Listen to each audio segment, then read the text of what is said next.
What's up, YouTube? Man, we back again with another episode of Controversial Conversations Podcast, episode 2. You hear me? What's up with y'all, man? You here with Los Angeles Street Vlogs, J Beast, and Flawless JC. You hear me? Man, what's up with y'all? How y'all day going? Hanging in there. I had a good day. Relaxing. Okay. So, without any more further ado, man, we're going to jump straight into it. The first topic of the night, Hunter Biden. So in a recent interview with Vlad TV, Hunter Biden described his relationship with Haley Biden as misguided. Which Haley Biden, that was his sister. That was his wife, I think. Yeah, but the overall thing was that's really his brother that passed away, wife. He married her.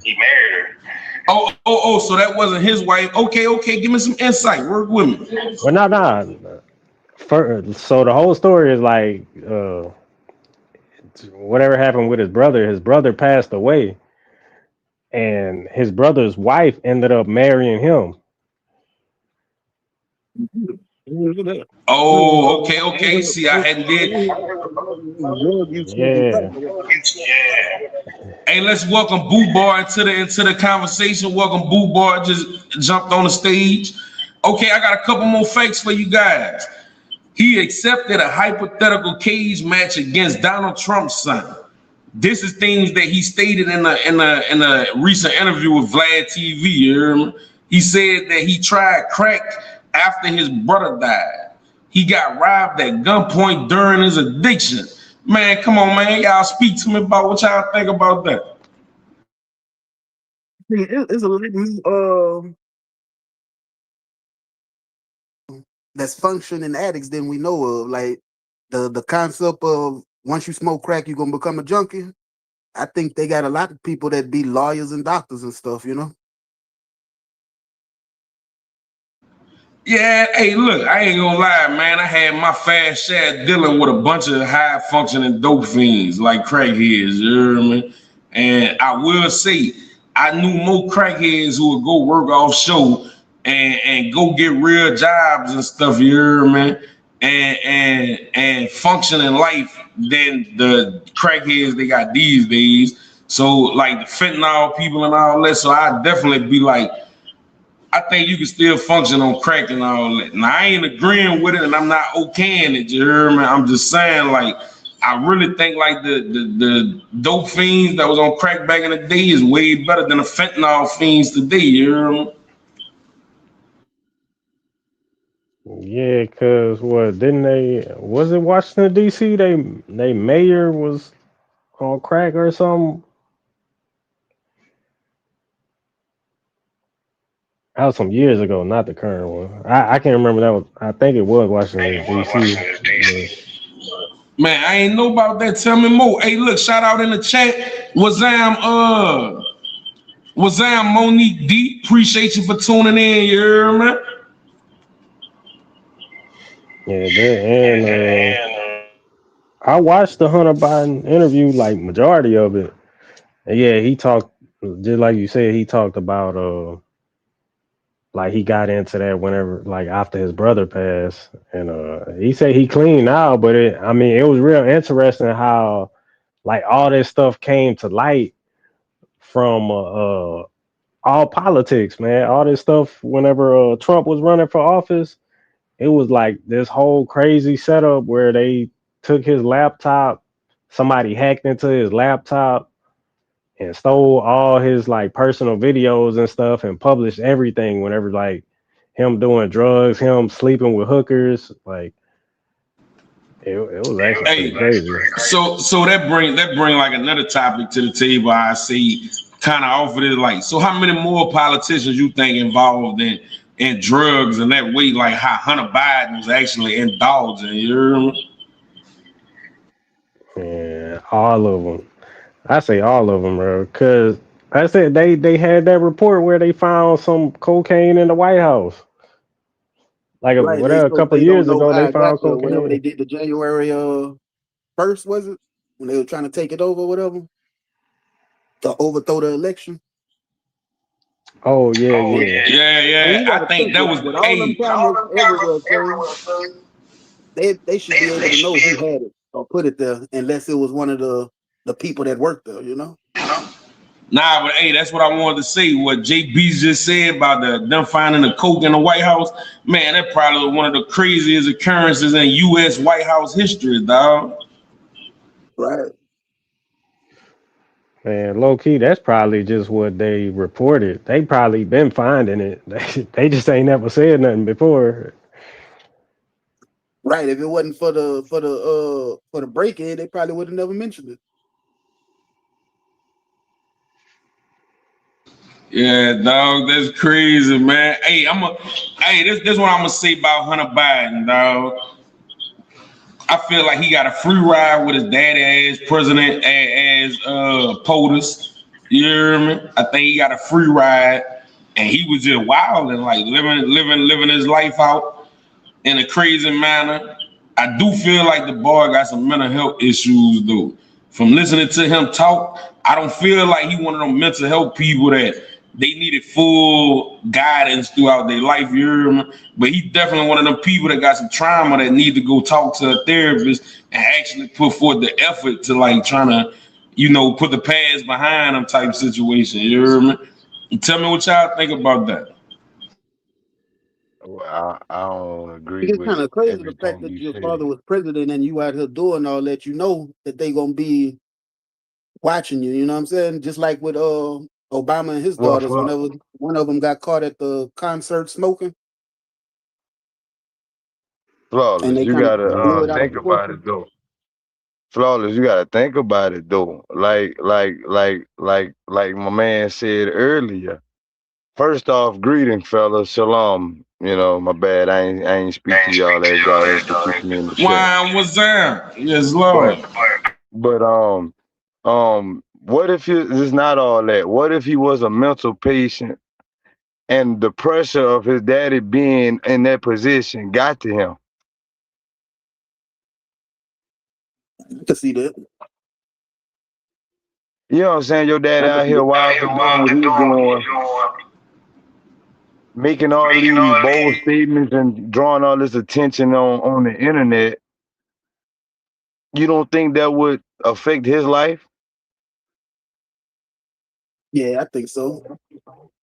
And Or you then think he just used to the lifestyle already? He used to the fame, the fortune, and it really had nothing to I do with think that nothing. that presidential fame is something. It's a different monster because they be it's more than TMZ. You know what I'm saying? And then it's not just in America; it's every country. Anywhere you go, they gonna know. Hey, you the son of the U.S. president. You know what I'm saying? There's really nowhere you can hide. 1,000%. Because yeah, like you said, that is a lot of pressure. Because no matter what politics, they going after all your family members. They looking for dirt on everybody. Keys Kilo just entered the chat, y'all. Wine, welcome in Keys a Kilo. That's our guest for the night. You hear me? Man, you want to drop you a little intro? Let people know who you is?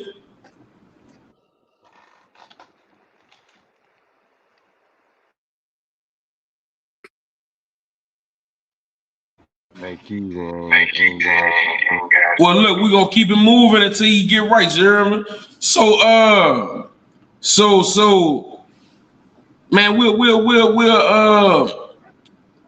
let's jump back on Hunter Biden in a second, man. We got a special topic that we're gonna talk about: the Hebrew Israelites. You hear me? I'm gonna let my dog Boo Boy take over because this is his subject. You hear me? I Man, go mean, ahead and fill us in on it. there's many things to know about the Hebrew Israelites, my brother, and I know y'all probably got a lot of curiosity on a lot about it. So, any questions y'all want to, y'all can speak on. If not, I'll just be taking you through Black history. Hey, well, look. First of all, just give us a few give us a few facts about the Hebrew Israelites, things that people wouldn't normally know. Where they teach black unity. The main focal point is God first, Christ, man, child, woman, then child. Uh, So yeah, my bad. tell But me this too. it teach order, law and order, structure. If it's rules in the real world, it's rules in the spiritual world. Therefore, we gotta understand. We think everything is just kumbaya until death comes, and we Hey, don't hey, I'll be really quiet. understand what's going on.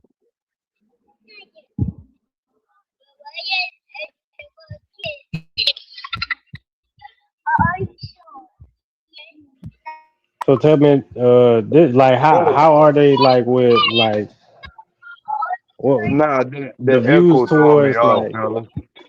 or who the Hey, hold on. Look. Hey, let's mute our mic whenever we not talking, so we get our audio clear. Now, what you were saying, Beast? not like the views on like so I know I say I know a little bit about like Hebrew Israelite, but what's like the views towards like racism and stuff. I see a lot of them as like racist, but I know a little bit like about the different tribes. So I remember like the 12 tribes of Judah. Is there like actual like hate towards different races, or like wh- what's the real deal with it? Well, I mean, it don't necessarily teach us hate. It teaches understanding. It teaches us where hate comes from. Because if we look at how history plays out and how life is in a general perspective today, you can't really say that the white man and the black man equally get along, can you? No, definitely not. But the hatred Hey, is hey, more hey, wait, stemmed wait, from. wait, wait, wait. Hey, I just let me. I need to speak to that. My bad, dog. Look, listen. I say that the white and the black man might not get along per se the way the black man and the black man do, but I definitely think the white man and the black man came to a point of coexistence. You hear me? For sure, for sure. But if you understood from the biblical standpoint, the white man and the black man always coexist. Hey, real quick, J Beast, check your text message for me, dog.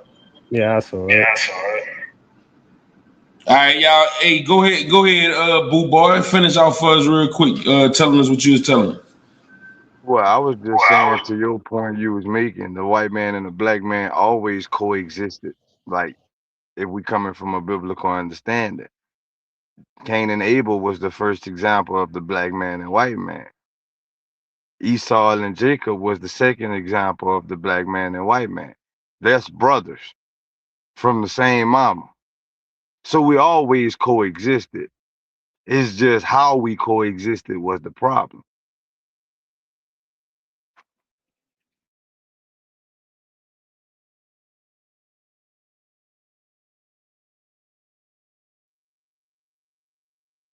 Yo,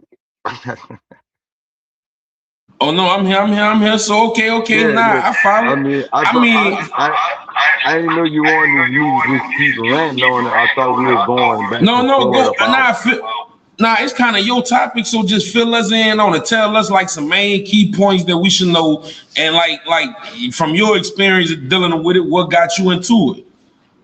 Well, what got me into it was, for starters, was the fact of black unity.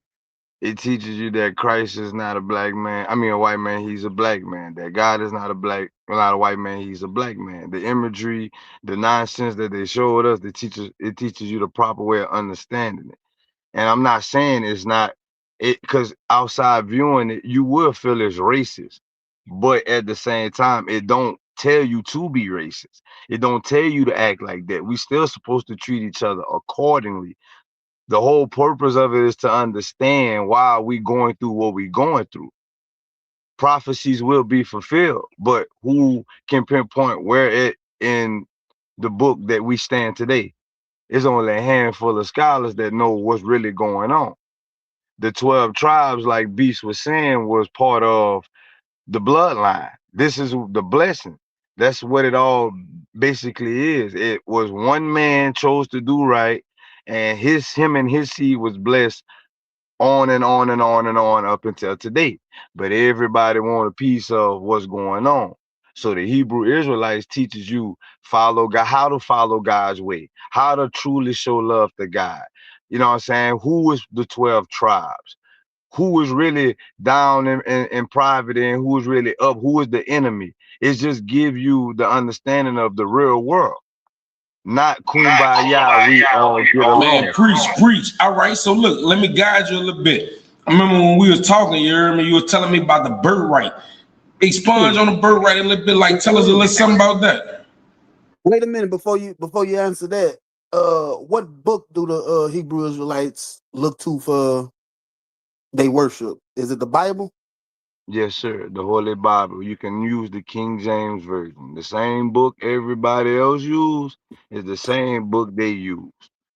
Mm-mm. They just have the Apocrypha. The Apocrypha is basically just the missing book As that the they Old don't Testament, want. right? Somewhat, it got some of the books from the Old Testament and some of the missing books from the New Testament. Oh, that's like the 32 missing chapters that's in the Bible. That's what the Apocrypha means. Basically, you can sum it up too, like the real book, because they try to involve the book of Enoch and the book of Maccabees and the book of Jubilee. All that is side stories to the main event. Those books Okay, can the matter Bible book or and they all that. cannot matter, but it's not what God requires from us right now. What's gonna get us where we trying to go in the afterlife, not just be victims of circumstances. Okay. Now, Ellie, you had a question earlier. What was that? Yeah, I wanted you to fill us in on the birthright, because you know we talked about it a lot of times. You know, you put me on a lot of game about it before, and you know the most interesting thing I thought I heard you say, cause my daddy ended up bringing this up to me recently. Like I'm talking about him not knowing nothing that we spoke about, and he mentioned the birthright, like in particular to me recently. So like fill us in on that a little bit. Well, when it comes to the birthright run deep though, because the birthright was always the oldest child was given the true blessing of like basically the possessions of the daddy and all that, so forth, so forth. The second son, first son got the blessing of that. The second son was just his pride. First son is his strength.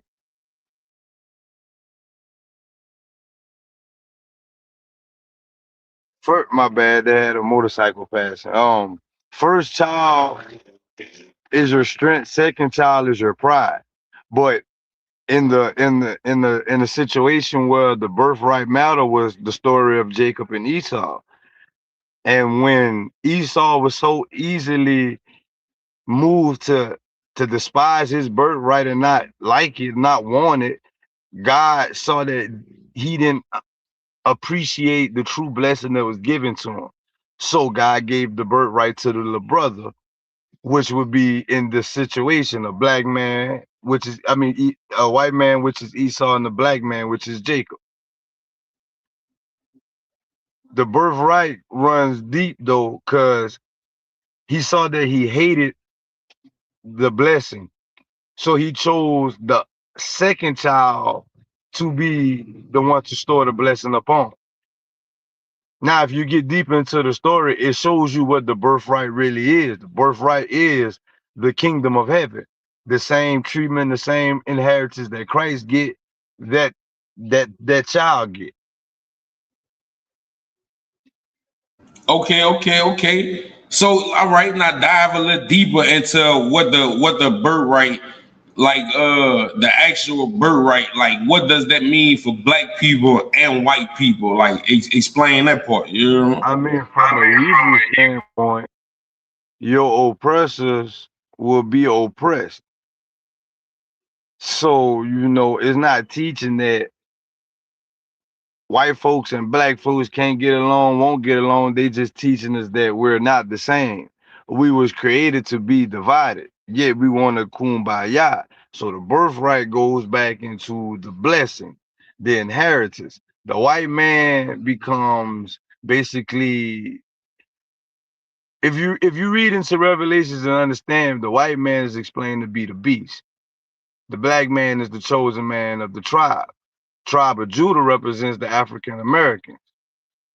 And you could get deeper and deeper into it. The Haitians, the Jamaicans, all that is part of the tribes. The Natives Americans, or Latins, or however you want to break them down into it.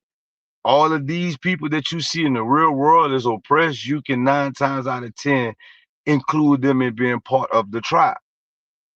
The white man is promised damnation because he chose to be the most wicked man out of all nations on this earth. He conquer, he kills, steal, and destroy for what he wants.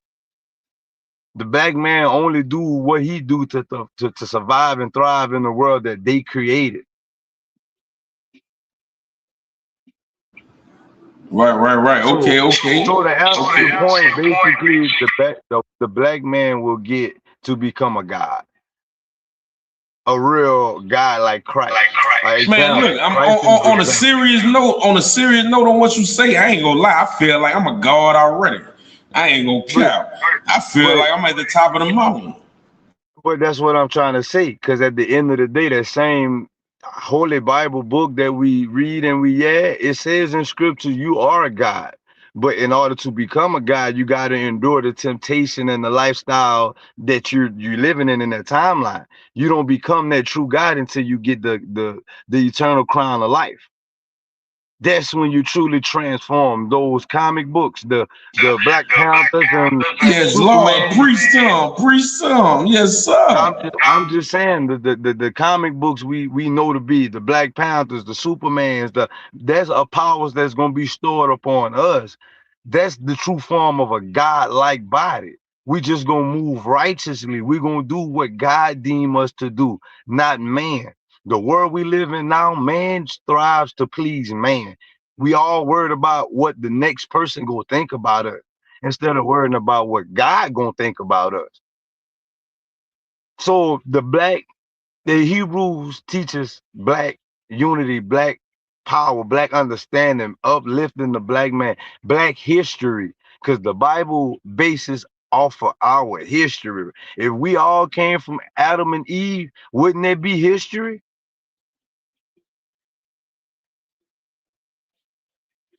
Yeah. So, Yeah. so I'm just saying, it just teaches us the true Nah, my bad. understanding, man. Yeah. Definitely though. Definitely. I think.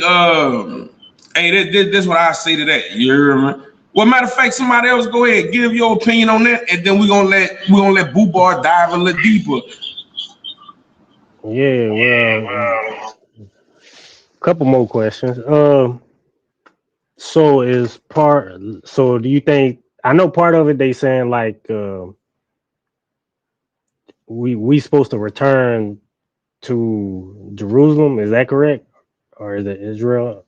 Yes, you're correct about that. That's going to be basically in the midst of or right after the rapture is over, which will be the returning of him coming and cleanse the land. But yeah, we're going to return to Jerusalem because that's where the kingdom that we all think we die and go to, that's where that's going to be. So when we die, we don't go to the kingdom or go straight to damnation immediately. We'll recycle back into the system. Not more so the vessel, more so the spirit, the conscience. But the memories is no longer a thing. That's why the return of Christ is going to be considered the final judgment, not just the final judgment, because you didn't live multiple times, but the only thing didn't change is that spirit that you possess to be. So, for example, if you just a wicked ass man in life, when you return back to this life, that spirit that you're gonna remain. You're just gonna be in another vessel, being another wicked individual. So you think there's something that will happen in our generation, or Because I, I from think what I I heard, I think know a lot of the signs kind of match up. if you want my honest opinion on it from my standpoint, from what I've been studying, what I believe, and what I come to understand, I don't think human existence will be a thing no in 100 years max, and that's pushing it. I think Christ will return within 100 years.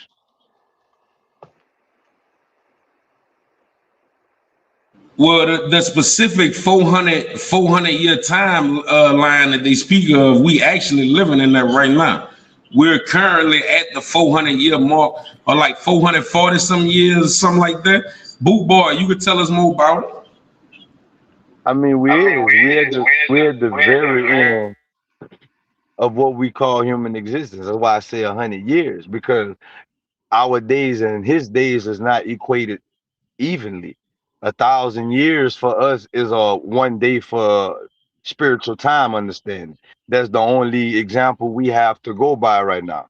So if that's the case, what we consider 100 or 400 years or 900 years is only a increment of time in the spiritual realm. So yeah, we at the mark, but we're not necessarily at the mark because there's still a lot of prophecy that has to be fulfilled before we turn into the next standpoint of life. Okay, okay. Keys are flawless. Y'all don't got no take on this? When people that's alive today pass away, where do they spirit go? The spirit is recycled back into the thing we call life, the simulation. The spirit is what you are. That's what he created you to be. If you just uh let's say a person that likes to unalive people and you really find a passion in that, well, in his eyes that's a no. So you're going to be that type of example to the world as many times as you're recycled into the world. So it's kind of like reincarnation. It is reincarnation. You just don't come back into the vessel you come into. You don't Right. you don't recollect the memories of the past life. You might get glimpses and years of this and that at some point in your life, him showing you different moments and visions. Kind of that's why I feel like deja vu is a thing. You know what I'm saying? But at the same Mhm. time, it's like understanding and seeing and knowing what's really going on. That's why if look, personally, the Hebrew Israelite thing is my thing. I advise everybody as adults to stop going off of what they was taught from the people before them and go comprehend for themselves. Give everything a look so you know what aligns with you and what like directs to your life and your lifestyle. Or I relate to this. Or I can see how this play out. And I promise you, you won't find no truth better than this truth.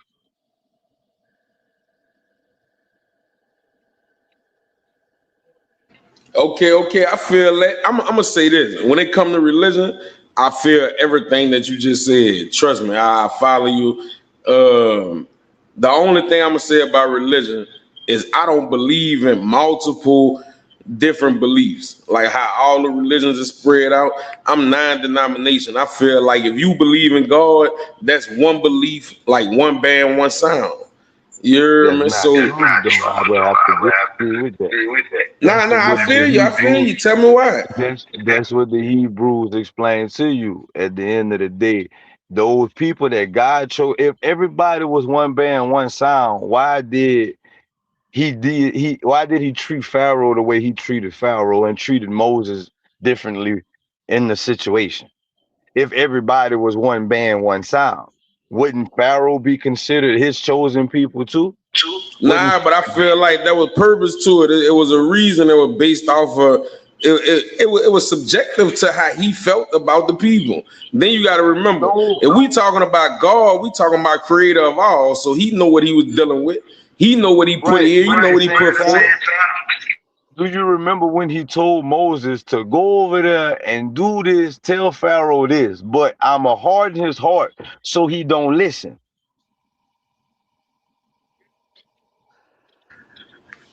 Yeah, yeah. Okay, okay, okay, okay. That's So, showing you all right. it's a difference in his people. If he loved Pharaoh like that, why when those plagues hit the land, one of those plagues was he took the Pharaoh and his people firstborn. All of them died. Yeah, that's when all the water turned into blood and the locusts and all that, right? Huh? That's when the water turned into blood and the locusts. Yeah, all Mhm. that. Cause Passover come from when he took those chosen people from that Moses went and got, he separated them and he told them, put blood on the doorway so when I come to do destruction, I pass over you. I see those markings on those doors, and I know that's protected. You know what I'm saying? That's why Mhm. Passover, as Hebrew Israelites, we celebrate that. That's one of the holy days we are like told to celebrate because we got to remember what our forefathers and foremothers went through and did, so we don't make those same mistakes, and we honor the times that they was blessed into different, you know what I'm saying, situations, from this curse to a blessing, from that curse to a blessing, from because they had their times when it was good. They lived, they thrived, they was ruling, but they had their times when they turned their back and went against the word of God and the commandments, and they had to suffer with bondage. So you think the punishment of the black man today is because of what the ancestors did in that time?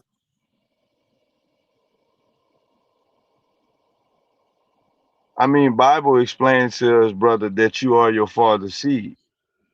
So if Hmm. that's deemed to be true, if your daddy wicked, 9 times out of 10, his child gonna be wicked. If your daddy righteous, 9 times out of 10, your daddy righteous. If your daddy is a white man and your mama is a black woman, spiritual concept and understanding is you are a white child. You are your father's seed. Just because you got that melon or you got some from your mama, that don't make you a black baby. Society deems you that way, but spiritually you're deemed a white man Right, right. or Edomite. In the Bible, it would be considered an Edomite. So basically, no Okay, so matter what what what in you the think about chain, yeah. when it get to the point to where all races is mixed up, to where everybody is basically the same? Because they say eventually, as time keep going, pretty soon it's going to end up being one race if we all Right, keep mixing together. which will be black race, because no gene can over dominate the black gene. Right, You can get all race from the black man, but you can't get all race from no the other men in the world. right, right, right. So yeah, the black race, but that's why he say when it comes to the smaller details of that, let me worry about that. Like, but understanding and seeing what society deem you as, you would be considered tribe of Judah. You would be considered part of the, so you get with the rules and regulations too. See, people don't even know where priests come from. People don't even like. There's a lot of history in that book that we just overlook because of what our people before us taught us. When they don't even know because they learned from the generation before them. It's all hand down understanding and worship when we really don't dive into it for people with logical brains and understanding for ourselves to say, hey, this really makes sense, despite who it offends, because at the end of the day, it's so easy to offend somebody on anything. It don't even have to be a spiritual concept. It could be the way they look, the way they shape, the way they smell. It's smaller things offend. So at the end of the day, it really don't matter. It's where you're trying to get when you're going where you go. Meaning when you die and all this is over, the next phase of life take place. What do you want? Do you want to be erased from existence, nobody knowing nothing? Or do you want to be one of them great men that's written in the next Bible to come? Yeah.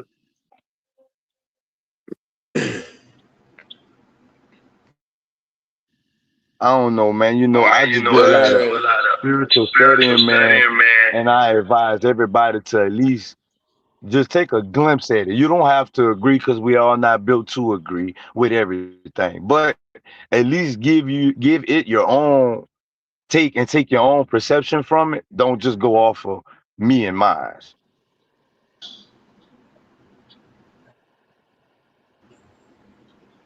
Yeah, yeah, nah. Look, I definitely agree with that. I definitely say, if this is my closing statement on the topic, you hear me? I definitely say, if you involved in religion and you've been in religion since you know you born, you was raised that religion, I definitely say look into it, cause you know I didn't went to a Baptist religion church. I done went to a Catholic religion church, apostolic religion church, a Methodist. Man, look, I done been to so many churches because my family was Hey, involved in all different right. religions.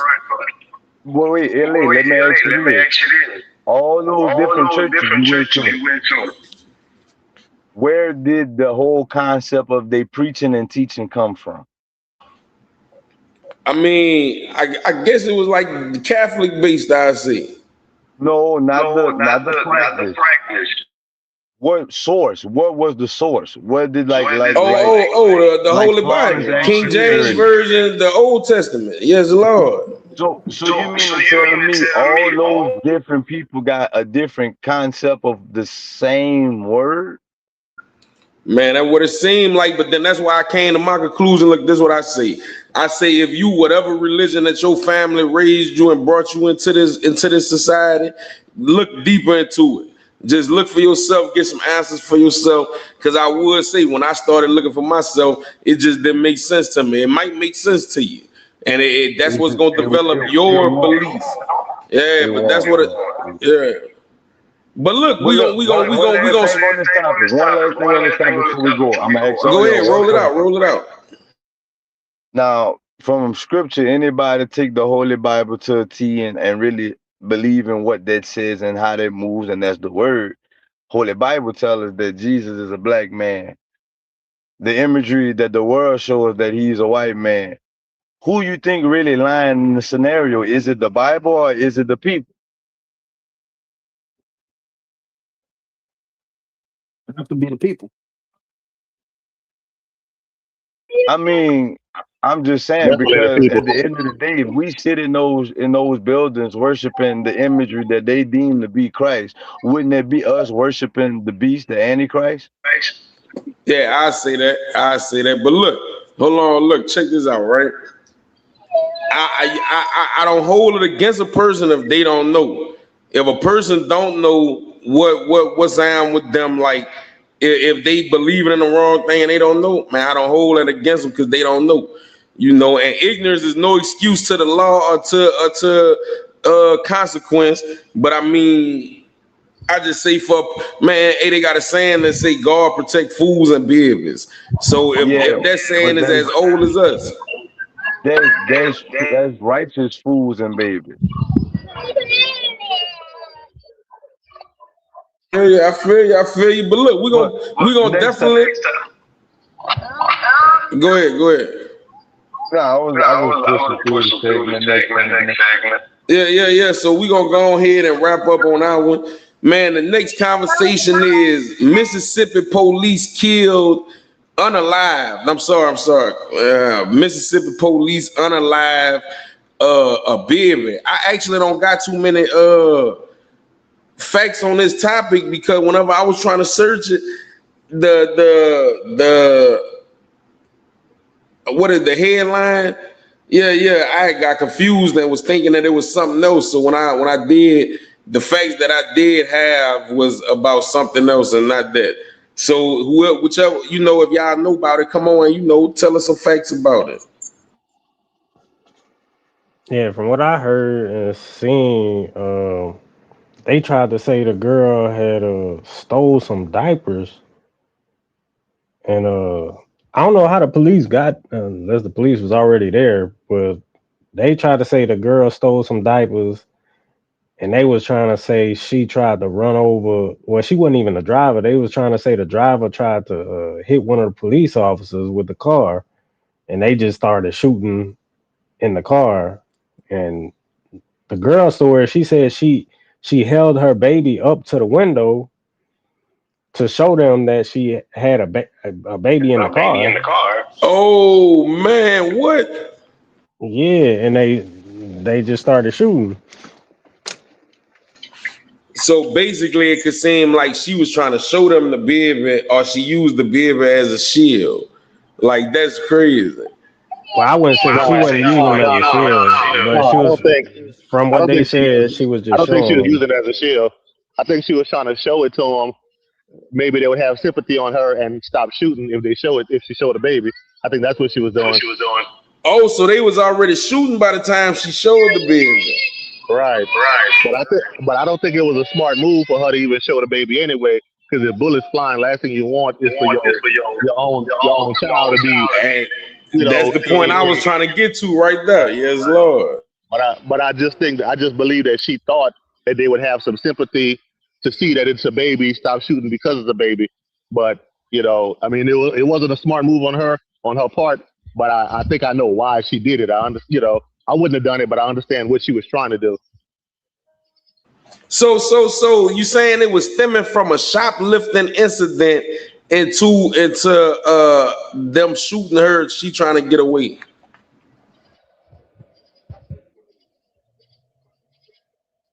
Did Yeah, she that's even the die? story. That's the story. But like I said, they said they never Was actually she stole something. unalive? The baby was, not the girl. So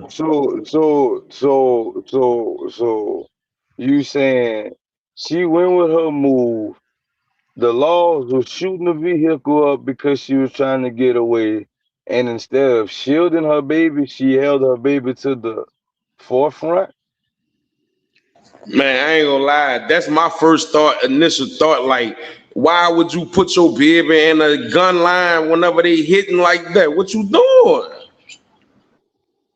I just, Nah, hey, To I put know no myself in her judgment is shoes. passed on her. I just don't agree with her actions. I'm gonna just leave my statement at that. Yeah, I don't agree with it, but I think putting myself in her shoes, like Kilo was saying, maybe she thought if they seen the baby, they would stop shooting. But you know, her even stealing from the store that caused the whole scenario to happen. It's kind of Wait, like wait, wait, your wait. actions What got was the consequences. items being taken from the store? I think it was diapers. Hey, Ellie, Hey, I thought you in my say opinion, God single protect mother fools and justifiable. babies. In my opinion, single mother justifiable. She did what she had to do. You hear me? It led to Ellie, the ultimate. It went to like the most fatal thing it could have went to. You hear me? But I don't feel like she was wrong for going to take that. That's for the baby. Well, Ellie, I thought you say God protect fools and babies. Hey, I ain't touching that, dog. You tripping? What's wrong with you? I'm just saying that's a prime example of how we think, but that don't be accurate. Because if that's the case, that baby wouldn't have been that in that situation like that. But because of Well, and I a can't I mother can't making a give her no rational bail just decision, because she's a single mother stealing diapers. I mean, it's different things she no, could have I'm not. did besides stealing the diapers. I mean, she could have went borrow some money. She could have went. I mean, you could have went stole the Not just diapers. that, Why have the baby in the car? right, right. And nobody knocking her for what she did. I just say I don't agree with the outcome of like why would you make those rational decisions in that particular moment? It's like it's too hot. If you get caught, you know you jeopardizing you and your child. Now they're not just you getting the charge, they're gonna take your child from you too. Right. And then if you're in a situation where you can't afford diapers, you getting caught gonna just make the situation way worse. So yeah, I can't shoot a no bill. all right, same here. Because at the end of the day, that's the reason why a lot of dads offer to take the kid. Because the dad, if a dad got the kid, he not gonna say, "Hey, I want child support from the mother," anything like that. He gonna just do what he got to do to make sure that the child is provided for. But when mom go out and steal something, and then she justified by trying to say, "Well, my child don't have diapers, and I'm being independent." Like, nah, because you really put yourself in a worse predicament than you was before you went in that store. Right, right. See, I can agree with that mindset because it's Mindset, like, because it's like, what are you really doing? Who is this really for? Like the child should have been at safe haven the whole time. You going? Right. And as a mother, if you That's like know me if you trying can't to afford go diapers, rob some. That's like me trying to go strong on somebody or take their possessions with a firearm, and I got my kid with me on the crime scene in the car. Like I need this right now. That don't make sense. Why would I take my child to do a crime? right. right. I mean, hey, look, we got to stay open too, though. You hear me? You don't never know her situation. Maybe the baby daddy wasn't in the picture because of a reason. Like maybe it's So, his fault, not hers. well, We like I can't just said, assume, all you this kind of know. don't really matter because if you as a mother, you gotta be able to forget your own happiness at the child betterment. And if your situation is to the point to where you can't even afford diapers, then either you need to bring You it need to for bring it for adoption and let the adoption. father Whoa, have it. why was Zam Jesse? My bad, go ahead. Yeah, like I was saying, you either need to give the child up for adoption or let the father have it, or if you got any grandparents, let them take custody of the child and get yourself together. But most Or you times, can just stop having sex. Just right, give up. If you're not ready to be responsible and do what an adult, a parent's supposed to do, leave that part of life alone until you is, right. because that's what comes with it. And I think really, with the mindset of single mothers now, they look at the child like a free check. They don't look at it like just gonna be responsibility. They be still wanting to have fun. It's like once a child has come to the world, your fun days is over. It's about responsibility and making sure this child in the best position. And Nah, flawless. I agree. I agree. But but where in history did they see that the people that was moving how they moving didn't get nowhere moving like that? It's like people follow the blueprint to be stupid. Just like the right. embetterment don't come from understanding. Well, this didn't work for my people. Let me go try this different. Don't not let me try the same thing just a little bit differently. I I think mean, it sometimes did people get work for comfortable in it did work for our people at one point, but like as far as the right decisions, it worked for our people at one point, but a lot of those examples are just no longer here. Some of them got Like killed for trying to put black people on game. Some of them are just died natural causes because grandpa, give me an grandma, example. say what? Now look, I give you an example. Example is all I would like people like our grandmothers, great grandmothers. Those people are going extinct, bro. Like the type of women that's raising the women that's in the society right now. They'll tell a woman you don't need no man. That's a lie. Woman was made for man. You hear me? They'll tell a woman, go sing Glorilla. You hear me? What it is, FNF. You hear me? Whole time she the bad seed. You hear me? Men don't pay attention enough to actually be available to the things that they're supposed to be available to. You hear me? I'm trying to stay politically correct when what I'm saying. I don't want to seem too harsh, but men, all right. When a woman get pregnant, right? She automatically in it. She's in it. So no matter what, you gotta get yourself together. It don't matter what that dude doing. And usually the woman, the strong woman in the background, she gon' and I'm talking about in the black community. This not every community. Cause that white lady, she gonna tell her daughter, go get your man. You better fix it with your man. Now that black woman, oh, you don't need no man. Man, that's a man. How you gonna tell that woman that when man made woman for man? Then it then got stuck in society, you hear me? we go back to what Boot Boy was saying. We got to be more responsible. And if you know you're not in the right position to bear a child, then you shouldn't be having sex. You know what I'm saying? But No, I definitely agree. Agreed. like I say, the mindset of the society right now is they look at the children as a check. So they don't look at it, oh, we're gonna have hardship. They like, if I have this baby, I'm gonna be getting free money. And you know why? Flawless. Why? Because our men are weak. Our men go run from responsibility first off. And if child support, which would be step 2 of the baby life, if you're not who you're supposed to be, child support break their whole will to do whatever. It's like, my opinion, when it comes to the child support aspect of, it's like she put you on child support. Why that got to be the end of your fight? For 18 years, you got to accept the fact that, like, why you can't fight for joint custody now? Like, why you can't push the fight farther? Why, as men, black men, we stop at child support and just, I'm going to do this for 18 years. She just going to get that little money and that's that.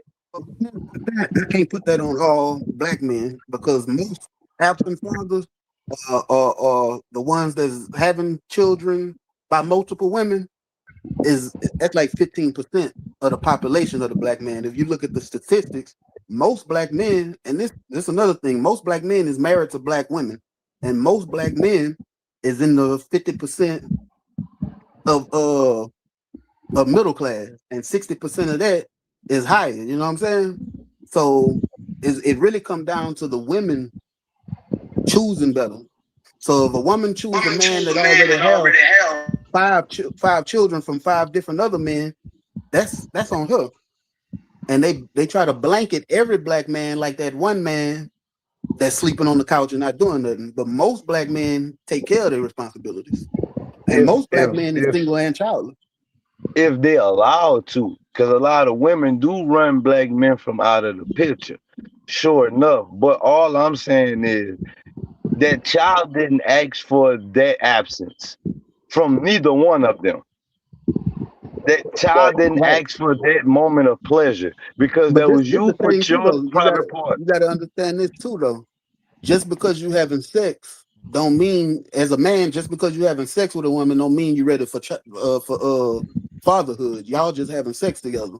Now, if a woman just happened to get pregnant, you know what I'm saying, and let's say the woman don't want to have the baby, it's her decision on whether the baby getting born or not. The man don't have no rights after that. So Which I disagree with that as well, G. Flawless. wait a minute, let me finish my point. If you a woman that's just randomly having sex with men, and one of them just happened to get you pregnant, and you know that y'all don't have no type of bond the way y'all planning for the future, that's on that woman. I agree. I can agree. Because at that point she's running around. At that point she's running around being reckless with her body. She's making poor decisions, and we all know a woman says who get access to sex and who doesn't. You know, a man is not. If I could say I want to have sex tonight, but it don't mean it's gonna happen. Man, I got some say so. I got some say so. I'm gonna say so. Man, I'm gonna say so. I mean, if you got a woman at home. If you got a woman at home, then yeah, you got some say so. But I'm talking about like for the single man and the single woman who just out and about. If you just out and about at the grocery store, at the library, at the washateria, wherever you happen to be at, you know what I'm saying? Like a woman really give access to sex. We, you know, men are hunters. We go after sex. You know, a woman grant access to it. So if she's running around being reckless with her body, I say men give access to relationships and marriage. Women give access to sex.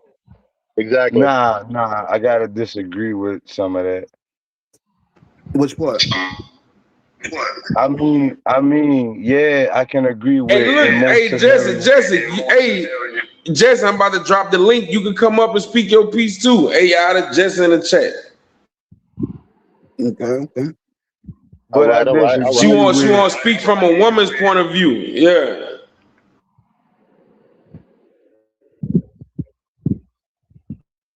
I just disagree with some of it, Flawless, because it's like, what's part?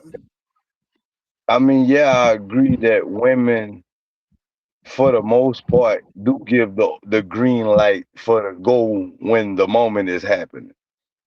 But at the same time, the man is what the attraction is. So the man really got to go, and he know he got to go. It's just about the respect boundaries. Because how many women, like you say, reckless women? How many reckless women can you run across and you feel like just off of the meet and greet, like you can be reckless and wild with her? I mean, I put that on an individual. You know that each individual person have their own perception of how they want to carry themselves. But if we talking about the single dating market, I think it's on the woman to choose the right type of man. Like No. if a man is reckless and the woman give access to her body to him, then you got to deal with those consequences. Like Oh if you Yeah, no, already so got two, so what the man consequences in that at? Because you out there being reckless too. It takes both. It takes two. The man don't get no right? skate free just because But he if a Wait, but predator. wait, but wait, wait, wait. But but a right, you man got to is, go. But but we not the same. A man and a right, woman and is you not got the to same. You feel me? and A you gotta woman, stop the problem at the head. So if the woman stopped, if the woman didn't allow the access to her body, then all that wouldn't happen. You know what I'm saying? Man, let's hear it from a woman's point of view. What's up, Jesse? Hey, LA. hey, What's Hey, Hey, up? So can what you you turn me think? down? Can you turn me down? Because you know everybody say I be so damn loud. Can you turn my volume down? Because I can't turn my volume down. nah, you good? I Your think volume I good. think you gotta adjust it from your mic settings. Yeah, I'm on my tablet, so it's loud, but I be trying not to be loud. So here's my here's my perspective. Yeah, you good. Go ahead. Go ahead. You good. Like it ain't always the thing about picking a reckless man. Some women come from marriages and end up being single parents. Tell them, baby.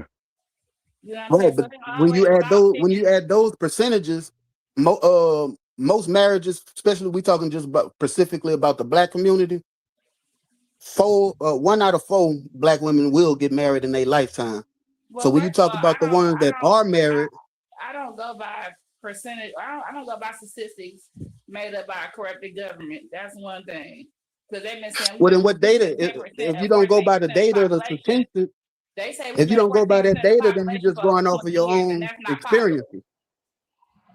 If you don't go by the data that we have, then you're going by your own anecdotal No, experiences. I'm going by real percentages of the what data women is the Yeah, real look like percentage. in just real that's what I'm everyday saying. That's life. the So data that what we I'm have on the saying census is, is the real numbers.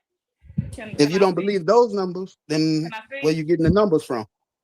Hey, flawless. Let her get her point across though. We gotta hear the lady's perspective. Yeah, yeah, Still, yeah, she, yeah. she Let it, got a let good let point. everybody Let finish let their her perspective. Yeah. go ahead, Jess. So it's not always the thing of a woman meeting a reckless man or making a choice of choosing a reckless man. Sometimes women become single parents from marriage, from a marriage that didn't work. Whether it was a long time, short time marriage, sometimes that happens too. But what I want to understand is why is it more conversations about the black women and how these children are being raised by single black mothers versus it being a conversation of men checking other men and trying to figure out why men are getting in their children's lives the way that they should. Because every man has the same amount of rights as a woman does to that child, whether you sign the birth certificate or not. Tell them, baby. Until they declare you not the father, you have as many rights to that child as that woman does. So Well, and the truth, what the truth is, if the father, if he is the dad, it's been proved that he is the dad, then I believe that he should do everything, any and everything that he can do to make sure that he is in that child's life as a provider, as a protector, as a father across the board, disciplinary, everything. I do believe that if the dad is not there, if he has for any excuse, then I feel like he's not really a dad. He's less than a man in my eyes. I can't respect a man who don't step in and do what he got to do for He his a child. BAN. You hear right. me? So here's my next question. How many of y'all personally who have male friends who y'all know may not or be in their children's lives the way they should be and you tell them, hey dog, I'm gonna have to distance myself from you until you get into your kids' life. Well, I don't have I no mean, friends like I that. mean, I mean, I mean, hold on. Let me. Can I please make a point real fast, fellas, ma'am? When it comes to that right there, baby, real men that stand up and be responsible normally don't hang with bombs. I mean, it don't have to be somebody We you hang with. It could be somebody in your family. yeah, but that be the bombs that hold us down. We deal with those bombs off of association and toleration. Those bombs we try to help and encourage and put in Yeah, but good see, them they position. might not necessarily be a bum. They may be somebody who helped you get into a house. They may be somebody who gave you a job. Like I say, they don't come in just one. They don't come in just one package. What's They the come in what's the all one different package? I packages. mean, I mean, I When mean, men we are talking about a variety like women are. But at the same time, a woman, and just like a man, we know on the meet and greet when it's red flags presented. Most of us just choose to ignore or think we can fix the problem with the person in front of us.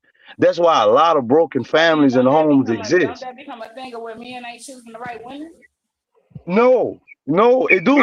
You're right. You do. Hey, It I comes agree. I agree. It can men, go both men, ways, men, dog. Yeah. men become the villain in that scenario for being dogs and predators. So this you're Because right. one point That's that thing I'm why. I've making That's though. why always me. When heard from a what certain group of men is, "Oh, you work too much," or "Oh, you too involved in taking care of your children when my children were at home. I'm an empty nester now. My children are grown. But when I was Baby, that's focusing on red my flag. children and when I was working, and it was a red flag, but it came from different kind of men. It came from men in white collars, blue collars. can It hear the came from volume all going different up and type of down. men. But I'm just saying, like, but y'all will pick the loose broad that is Hey, working hey, hard real quick. Hey, and whenever we not talking, try to mute y'all mic so whoever talking can be clear. The audio will mess up like that with all the mics hot. and y'all will pick that chick to go and procreate with and then get mad because of the results that y'all get. I mean, you're right. But like I say, love, in this scenario, this topic we talking about, I feel men have just as much responsibility and duty to that situation as the woman. I just don't like certain key points to where it's like, okay, if the woman being loose, the man don't have no response. No, I No, disagree with that that's not because the the point nigga that's being not the just point as that I loose was as making. her. I'm talking about blanking in every man as that man that's not being in the child life. When you blanket every man like that, when the majority of men is not like that, most men handle their responsibilities. And if most men handle their responsibilities, then it wouldn't be so much of a state governing law where it's always the mother has the most rights. That's why y'all have But to deal babe, with child support court instead of dealing with family court. Because white folks That- deal with family court. They don't barely Right. deal with child support court. It's us black people that got to deal with child support court because they feel like I, we can't dictate what's going on in our household or our lives or know how to deal with our children. Yeah, but we know that half the time the child support doesn't come in just because the dad is not there. These days, the child support is coming in because they're pissed off at the dad. Now, That's what I just said. Because we can't yeah, dictate our own lives and we can't do any type of micromanaging on our own children. So that's why black folks have to deal with child support court, not knowing that they have an option. They can deal with family court. They don't have to deal with child support court. right, but I feel like why, as people, we have to deal with court, period. Why we right. just can't own up to our responsibilities? If we lay together, we know STDs and all that comes with us laying together. So Because if I could take a disease to the chin and still find a way to cope with life, why I can't take my baby to the chin as a mother and a father? Hey, yo. I don't know about the disease stuff, but Hey, You yo. don't Hey. 'cause I you ain't don't know taking no about what? disease to no chin, baby. You say you don't know about what? I ain't taking no disease to no chin. I don't know who doing that. I'm just saying, if a person is being reckless with their life and they end up, I ain't gonna say decide, they somehow happens to catch some type of disease, they don't just check out the same day they find out about the disease. You find ways to cope with your decisions in life, baby. So that's you basically taking your lifestyle to the chance. I don't know about all that. I don't live like that. So, so, so, Yeah, so if you catch something of that nature, you gonna you gonna unalive yourself or something of that nature the same day when you're what? the consequence. That's the consequences of your actions. What you mean? My actions? Who actions? What you talking If about? you caught something, baby, if you're being sexual and you caught a disease, that's what we were saying. You If say I you're was not being taking no sexual and disease I to the caught chin. something, it would definitely not be because of me. It would be because of the I'm not other saying party. it is. I'm And the not other saying it is. party I'm not saying tried to you have a giving pity party disease. for his ass. Nah, all right, hold on. Look, let me explain. I think he trying to say like, boom, if a person, and we're gonna switch topics soon, but I think he trying to say like, if a person out there being promiscuous, like how a woman would be if she get pregnant, you hear me? That and she was to catch something, she gotta accept that and deal with it. You hear I me? So mean, I guess he's okay, saying so like that's kind of the let's same way. speak on the obvious. Let's speak on what's not the obvious. Let's speak on how men don't take enough. Well, some men don't take enough initiative to be in their children's lives, but got enough smoke for the mama. They getting the mama jumped on, all kind of craziness, but they'll go out and go buy some rims for their car. They'll go buy grills. They'll go buy chains. They're gonna go get a lawyer to go be in their kids' life. Right. We can talk about deadbeats, baby. If you want that to be a topic, just let us know and we'll make that a topic, a focal point of the And, that's discussion, love. We and was that's just the sticking thing to the too. topics that I'm not we picking came up up for the with. deadbeats. It's about blanking in every single black man as a deadbeat when majority of us is not. I And don't the think 15% anybody's of doing that. well, the 15% that is reckless, they try to blanket every man like that. Yeah, I don't think anybody is doing that. I mean, No, not anybody here. I'm just saying Okay, society. okay. Hey, we could talk. Hey, we could talk about this all night, man. Let's kind of let's push forward a little bit. We'll double back to this topic definitely though another night. Yeah. It seems like a very good topic. You hear me? Let's talk about the flock cameras. You know what I'm saying? It's ALPR. That's automated license plate recognition. ICE and federal agents was using it illegally. It opposed severe security flaws and data misuses, violations. ACLU argues it's a mass surveillance risk. So, what y'all think about that? I think it got pros and cons to that, but the major con is the invasion of privacy. You know, we got cameras everywhere already. Let's just add more. Eventually, if we let it go how it's going now, eventually they're gonna want you to put cameras in your house. That and they can't like guarantee no misuse of the technology. That's really the main Right. thing. They can't guarantee somebody ain't gonna go looking for their girlfriend on there, you know. and there's a lot of mistaken identity used and found with that too. Yeah, Yep, I and heard like you said, the they only pulled upside, some call over with some kids in there at gunpoint, and it was the wrong vehicle. Mm-hmm. yeah, see that's the bad thing. The only upside is I know an example of it, like well, a major example was like the Don Julio, Julio Fulio, that rapper. How they Hmm. track the killers, they tracked them all the way from Tampa to Jacksonville and back. They used those cameras to track them. That's how Hmm. they had everything within like the first couple weeks. Right, right. Literally like surveillance from when they picked up the car all the way back to like they auntie house or whatever. Like I said, I would be with it if it was actually used for what they said it's gonna be used for, and it actually worked like how they say it's gonna work.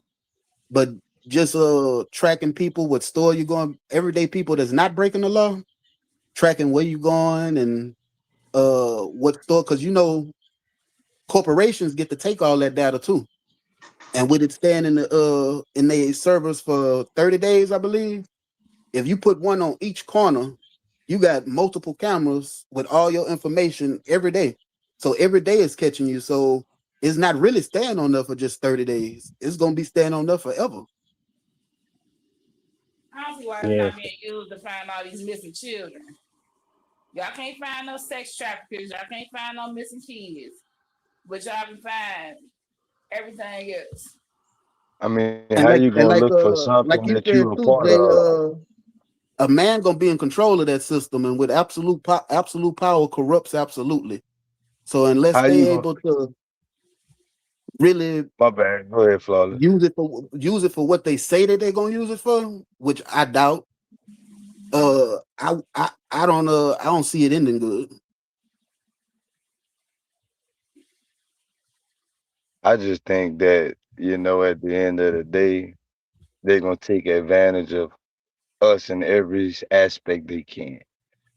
So if you willing to sign up for the trial run, be my guest. I'm ready to sign up for the off the grid life. I can go off the grid. I can hunt. I can Same here. fish. I know how I'm to do trying to all save up that for stuff. them solar panels so we can be completely solar. hey, after a while, it ain't gonna be no more off the grid when they put all the satellites up. They gonna be watching us from satellites next. Yeah, but the satellite strength is only so strong depending on where you at. I Nah, mean, at if the you end know of the by like day, we Starlink, they never. Yeah, with the ones At, that Elon Musk putting up, they gonna but end yeah. up getting 5G and all of that. but at the end of the day, let's just be honest. It don't matter where you at. You never really have privacy. Somebody is always watching. People need Right, to and that's ask what I'm why saying. people It's just are gonna going get to worse other and worse. countries too. But I mean, what else can it go? It gotta go. It gotta go from okay to good, good to worse, worse to worse. It gotta just keep falling apart. 'Cause this is the time of truth. This is the time of understanding. Like all things that have been covered up in history is starting to come out. That's why every day we got crazy breaking news. Somebody done did something. It's because it's the time of truth. Them people gonna start telling us just what they gonna do to us, and we can't do nothing about it. Right. I think they see it as we too far gone to do anything about it. Man, I feel we just rats in the test lab at the end of the day. Right. Just all I the way feel like around the because the board. people in power is the same. It's the same conversation about the AI. Once it start taking over and everything, it's really nothing we can do about it. I mean, As it seemed like individuals, it already until we did. unify. I mean, Let's we be can Right. honest, get it seemed enough like it to already learn did. about it. I mean, think about it. Flawless. Whenever, with the last about a month ago when I called you, you asked me a question that only I would know because you didn't know if I was an AI or not. And I know it comes Right. off like a joke. It comes off like a joke, but I mean, but it was you was in the right to ask that because everything is seemed to be worked through robots and AI and all that shit. I mean, excuse my language. Everything gets worked through AI and all of that. You know. Yeah, but now is the time for everybody to jump into it and learn about it and learn how to use it to your advantage. Right. Because it's stuck here. So it's kind of like get with it or get lost. Because as an individual, ain't nothing we can do until we unify and come together as a whole. So, like I said, Elon Musk is the richest, one of the most powerful men, and he couldn't stop it. Like he actually in connection with able to have a face to face with people that's in higher power in government, and they didn't even listen to him. So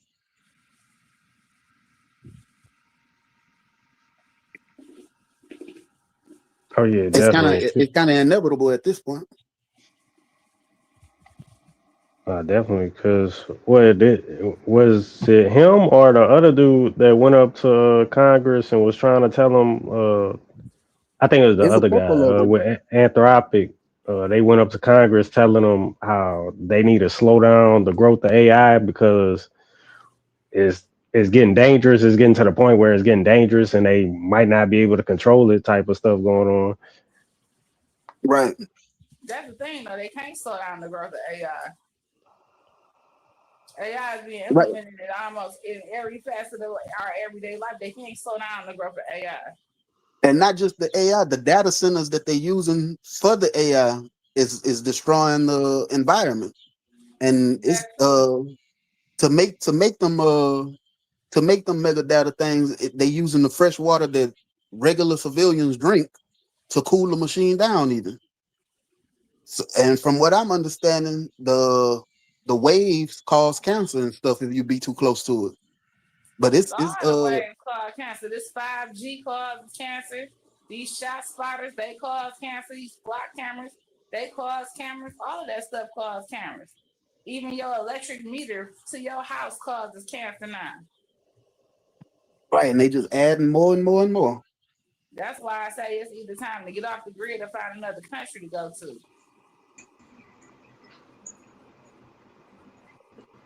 Well, if y'all gonna talk about that, I think the worst is the data centers. You hear me? They had a person, I Yeah, I believe, think the data in centers is Florida, I the want to worst say. thing they got. They had a person in Florida who owned a house, but the state is forcing them to either to sell it so they can knock it down and make room for a data center, and ain't nothing they can do about it. So even Yeah, stuff because like that. they in the way. They in the way. Them data centers killing off whole towns, communities. No cap. And then look, after they take over your house, then you forced to work at the data center because that's one of the only places that's paying good enough to where you could make a living.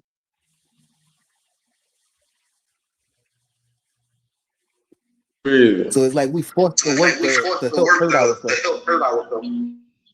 But that's the thing about, that's what I'm about.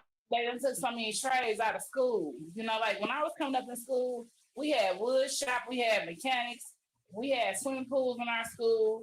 You know what I'm saying? So people was able to go into the Olympics for swimming. We had tennis courts. You know what I'm saying? They took all of that out of the schools to make it so where you have to go and have to work these jobs. You don't have no skills.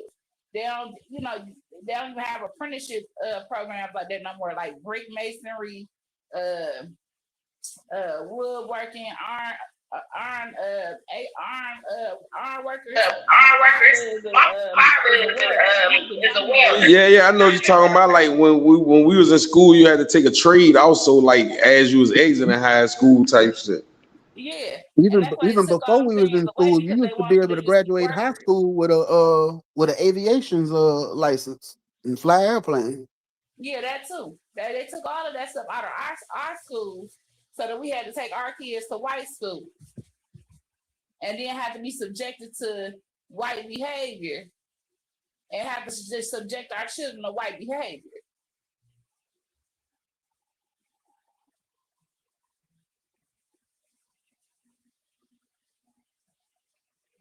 Yeah, it seemed like conforming, like they just tried to conform everybody.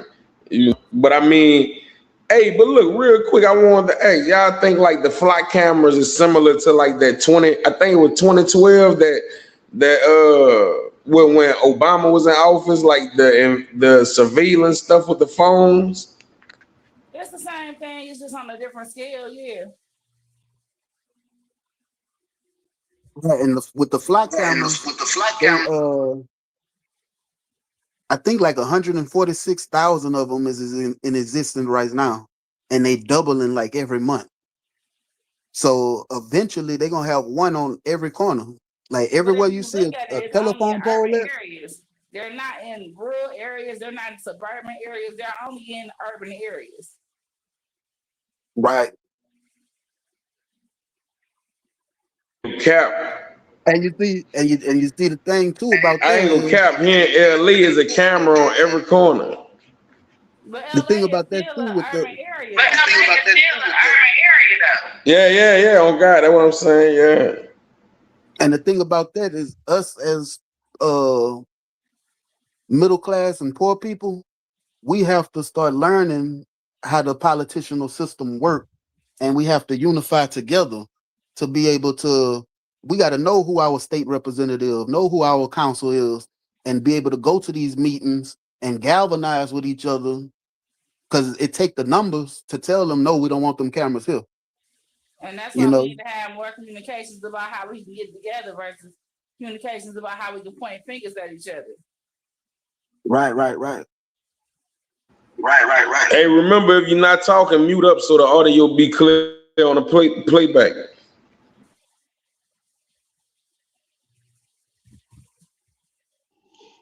Well, that's the crazy thing. We shouldn't have to like, go to these town halls to like fight about removing them. They should have, asked the community before they even put them in place. But they only do that because they see that in certain areas, people aren't voting. People are not being vocal about what they want in their communities and what they don't want. So that's why Yeah, I they get just that. go ahead and do things without getting the community consent because people are not voting the way they should be.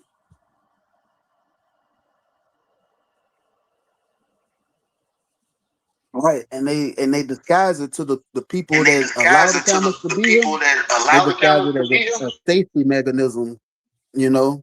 Like we doing this to help if a child get taken away or whatnot, or to help lower crime.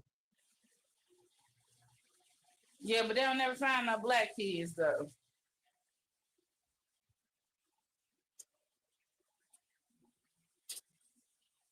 That's my Why thing. y'all got quiet? Why y'all got quiet? Because it's true. That's what they disguising it as. They not really, but I don't think that's the real reason. Like I say, they using that to surveil us, and it's a bunch of psychology that go on too. Like if you notice, almost every fast food place is painted yellow and red because the colors yellow and red, when you see it, make you hungry. Make you hungry. Yeah. So when they getting all this information and data, the corporations is able to do shit or do stuff in your life to control you that you don't even know is happening. But see, this is why I promote people to go to college, or at least take a college course into something that you like. Because even with your prerequisites, you're gonna have to take some type of sociology, some type of psychology, and even some type of beginner's marketing class. And it does help you understand a lot about what's going on in society outside of what you was taught in high school. Because a lot of kids didn't have economics in high school, especially after my generation. They didn't have an econ class. And so it opens your eyes up to see a lot of things because a lot of people don't understand what that red and yellow mean on a lot of these like restaurant menus or signs or whatever, because it makes you conducive to being hungry, or it triggers something in your mind to say, yeah, I'm hungry. That's only something that you will learn in a marketing class. Right. Right. Okay. So look, man, we'll double back to them flock cameras. We get some more info about them. You hear me? Man, look, now little Boosie is suing. Hey, look, now this is an interesting topic. You hear me? Boosie is suing $600K for pardon money. So he paid the far right lobbyists to secure a presidential pardon. J.M. Berkman and Associates, run by Jacob Wall and Jack Berkman. You hear me? He demanded $300K partial refund. And Mike Johnson, Laura Loomer, Nancy Mace, Mike Cernovich, and Jack Posolabic, or something like that. You hear me? That's the people that he said was on a personal email when he made the payment. You hear me? But look, it's crazy though, because it's really the topic. Is Boosie a rat? No. And Boosie wasn't pay for no part.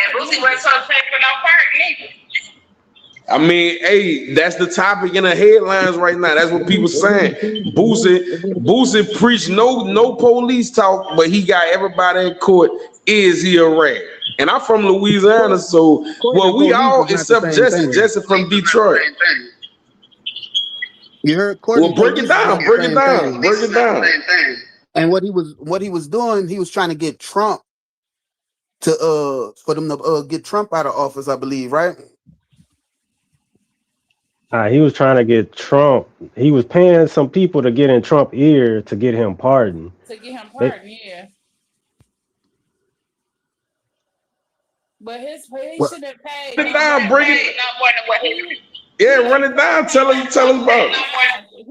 he wasn't paid no more than what his fines in detail. So look, every time you get charged for a fine, every time you get charged for a crime, there's a fine associated with it. If you ever been in jail, ever been in trouble, you've been to that law library, you know, looked up your MCL case number, whatever your charge is, then you know it's a fine associated with it. If he paid more than what his fines were for his charges, then he need whatever money outside of that paid back to him because you shouldn't pay for a party. Right. I do feel like they just scammed them. Because after they got the money and everything, when he tried to reach out to them, they stopped answering the phone. So Because I bet you if you look up that white boy Jake Lane, who just got beat up in front of the what was that out in LA, the Essence Awards, the BET Awards, or whatever awards it was, that white supremacist. Yeah. BET Awards, yeah.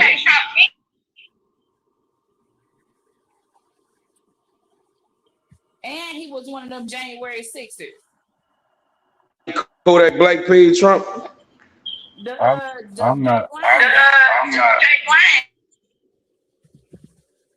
I'm not understanding why everybody trying to paint Boosie as the gangster he once was. Boosie is an entertainer and a businessman now. You want to know So why? he got He's a black man that's doing something. I said the same thing as the Gucci and Pooh Shiesty thing. You hear me? They holding a man that changed his life up to the same standards as he used to be.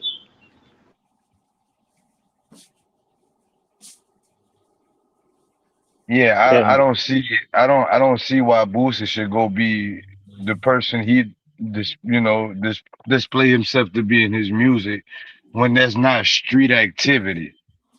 You gotta fight fire with fire when it comes to certain battles. If it's hood activity, street, that's different. You getting the police involved, you getting lawyers involved. But when a label, a business, a company, a corporation jack you, man, I feel like you gotta go get you the right way. Is no you what you gonna put a firearm or something there to do something wrong to that person when it's gonna still fall back on you? That's the only right way to go about it. Business savvy. if you try to go street with it, it's just gonna make your situation worse. It's just gonna go back to Pooh Shiesty. Yeah, I say, look, let's make this clear. When it come to ratting, when it come to ratting and snitching, right? Is on this when it comes to ratting and snitching, you only a rat or a snitch if you get involved in criminal activity with other people and you choose to actually indulge in that criminal activity.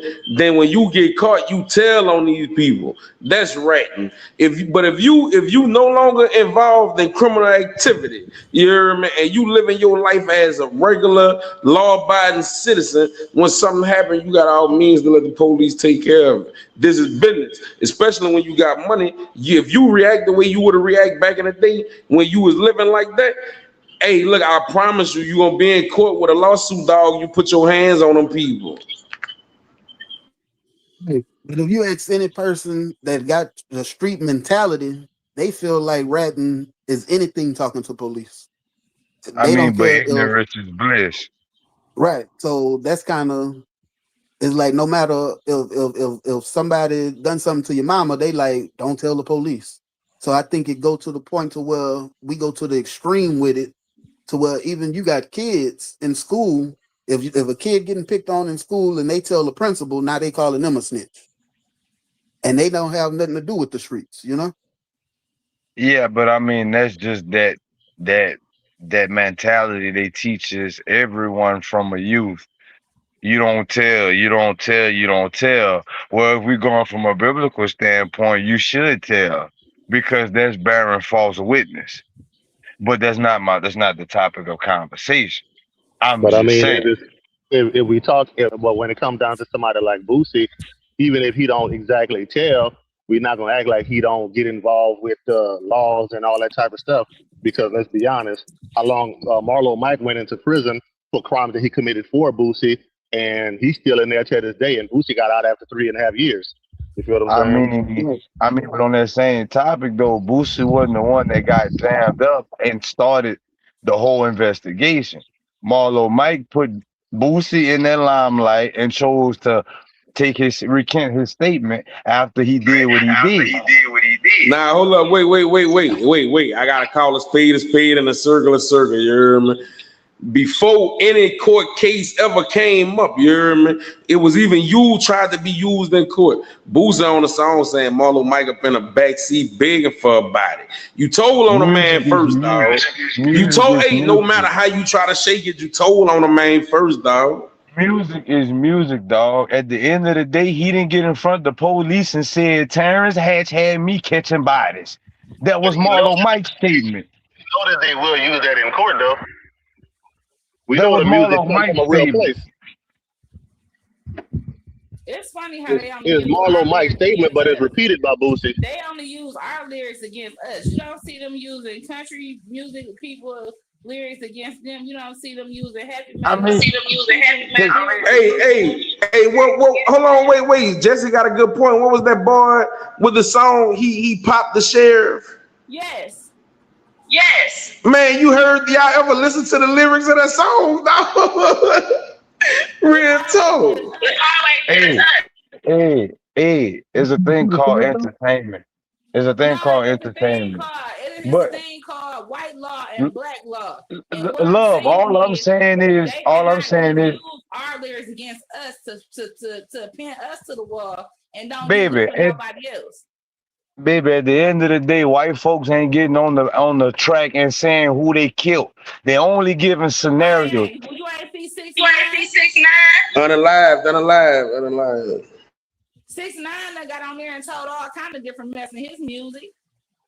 But he wasn't getting nobody unalive. That's why he told. Because he wasn't living the real lifestyle. Therefore, he folded. But what I'm saying is they didn't use his lyrics against him, even though he was telling all kind of stuff that was about other people. You're right. They used his lyrics against everybody else. Exactly.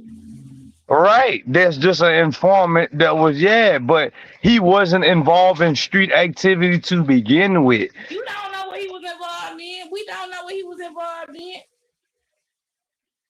Well, he's free and they not. So it don't seem like he was involved too much. And they see an informant too, they're gonna have certain they're gonna take certain liberties with you when you helping them convict multiple people, you know. So just like with Sammy the Bull, he actually did unalive. He was the hitman for the mob. He unalived those folks, but he actually helped them lock multiple people up. So they gonna give you special treatment when you working with the federal. Man, shout out John Got It, dog. Yeah, man. John Got It kept it solid. You hear me?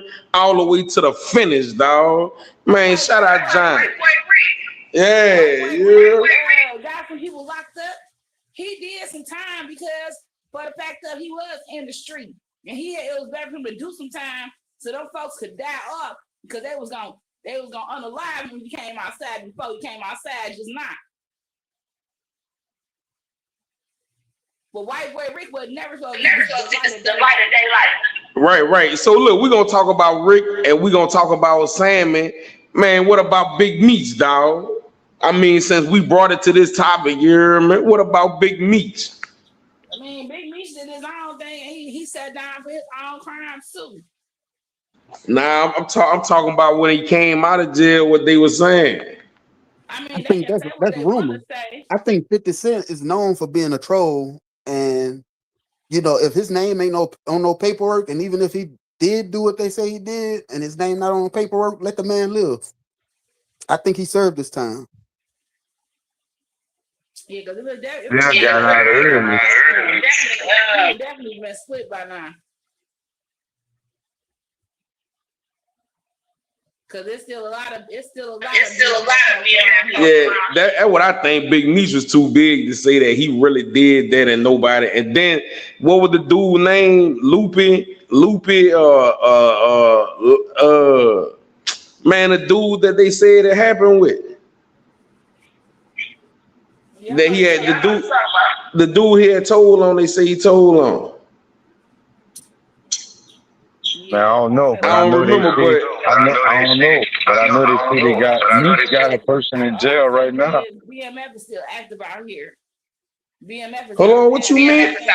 Wait. What you mean Meech got somebody in jail right now? Man, speak on it. Man, I'm just saying from what I was seeing, it was like Meech put Shorty on the play, Shorty finessed the play with the La Partner, and the La Partner got crossed out because Shorty and Meech was working with the people when Shorty was with the people from jump.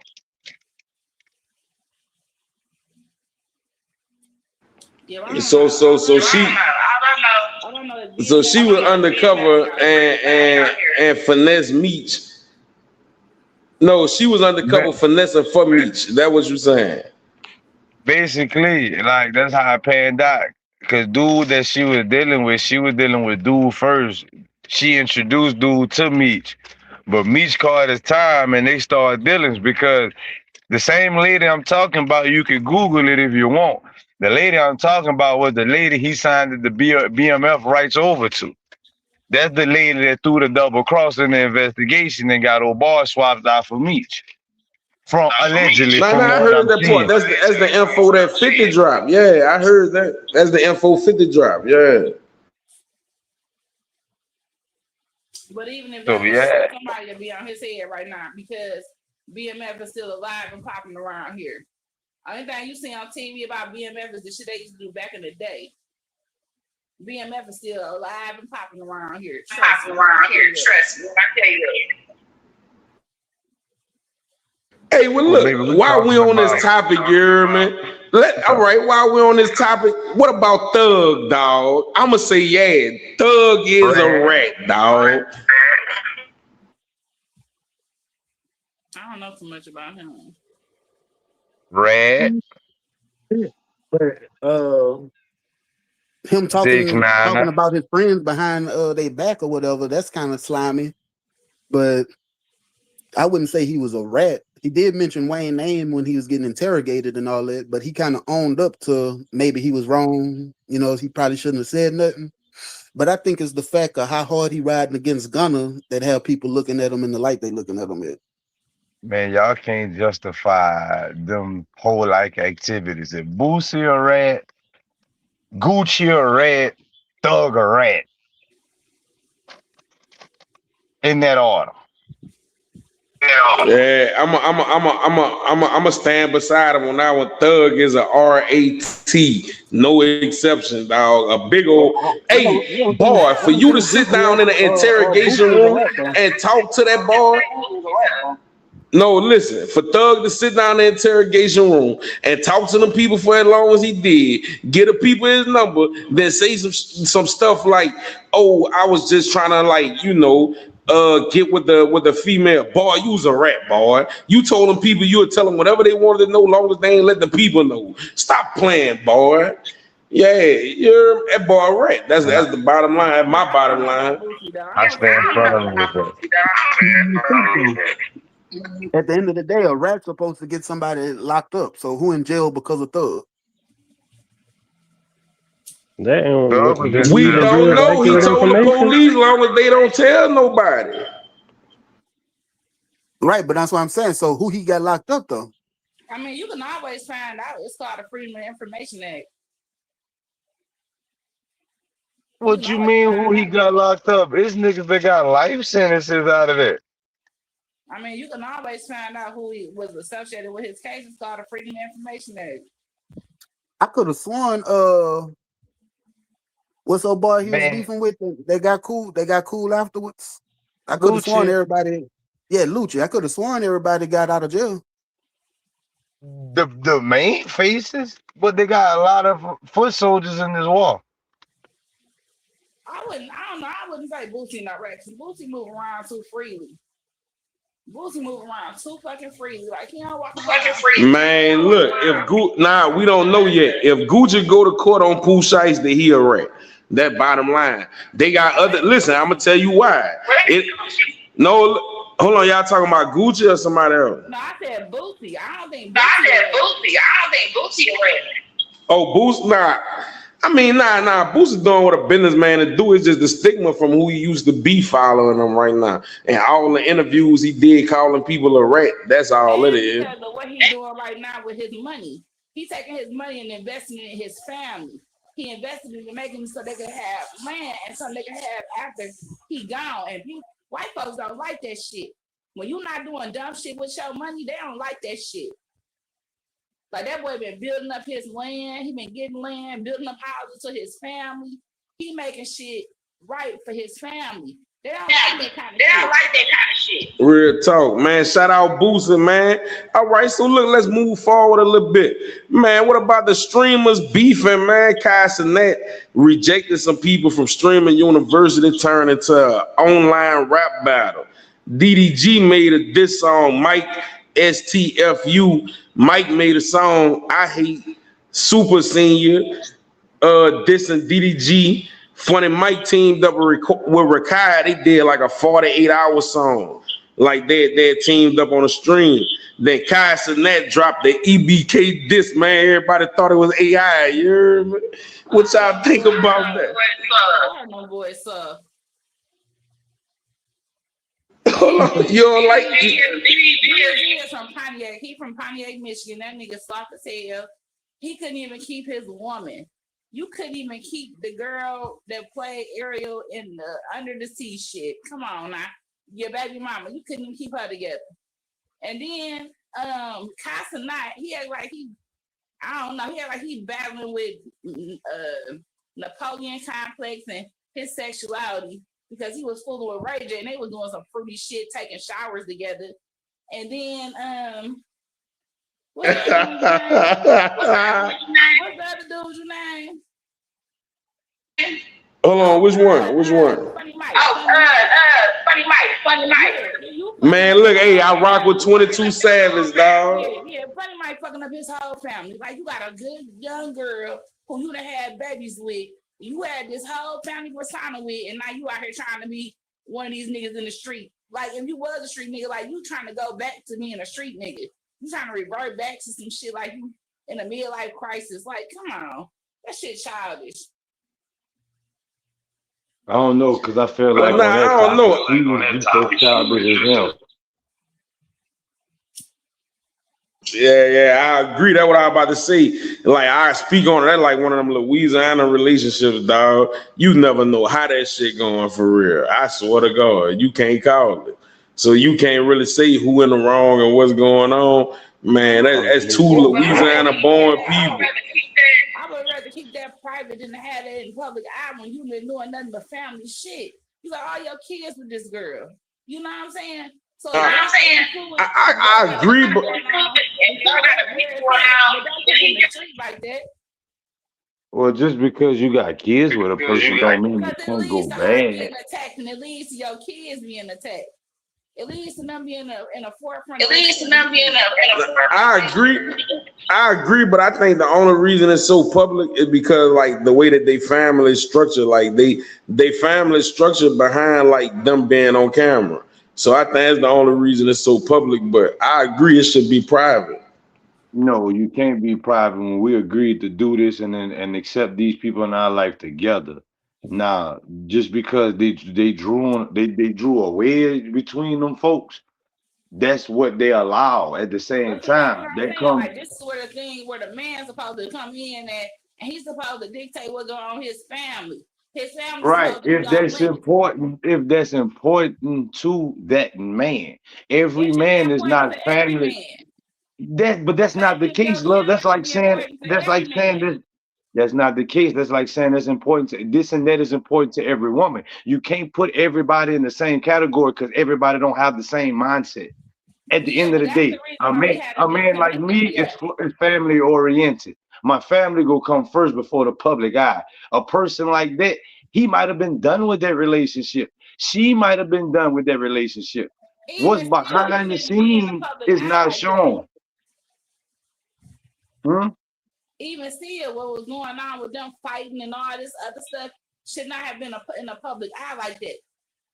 Because now No, it it makes haven't, it but illegal to be able to attack your children. right, but that's what they signed up for, love. At the end of the day, Funny Mike not in the wrong or in the right, nor is she. Because it's not like he forced her hand to involve his family in what he was trying to do. She was willingly doing this as well. She had moments when she was on the camera and not him. She's streaming and watching the chat as well. So her involvement is equal. The outcome is on The them too. outcome is So on them no. too. But Bring it but to out. your but to your point, is But on it only both of came out them. when he bring it out. What happened? It only came out when he bring it out. Right, but you get Nah, tired I of ain't the gonna lie. I same ain't gonna lie thing. though. Look, I be saying them because you know they from Louisiana and shit. I mean stuff. So it's like I ain't gonna lie. Over the last few years, Funny Mike and Jaleel been in the media, back and forth with their relationship. So it's not like something that's unusual. That's just how they get down for real. You know what I'm But the saying? problem I've been following them is for a long time. I've been the following them since they problem was is living with their mama and stuff. Like I've been following them for a long time. Yeah, well, you know, like they keep their business in the street. They do, so but you they can't don't. Like you can't Yeah, fault him for that. regardless. That's just my point to that. Well, regardless of where they from, I mean, if Funny Mike being a public figure for some years now, but what I can if say he for a ain't long learned time, to he if kept he the ain't learned business in to order. adjust, I think he should have been learned to adjust though, because he's been in the public eye for a minute now. So regardless of where he's from, Louisiana, anything like that, I mean, that shouldn't dictate it. You know what I'm saying? The fact that he can't keep his relationship private. Yeah, because for a long time, he kept that shit in order. And that's what I can give that young boy. For him to be a young boy and have as much sex as he did have and be able to do what he could do for his family, he kept a lot of that shit in the back, on the back burner. Some shit I did mean, get out in the streets. But that's what made me respect him more, was because with him being a young dude, he did keep a lot of that shit in the back burner. Now, and they recently, and they, he they got really more and they fucking the same. They around the same age. Young boy 27, Funny Mike 28. So they really around the same age. And so, you know what I'm saying? So for young boy to be able to do it and Funny Mike not, you know, that go to show you it could be done.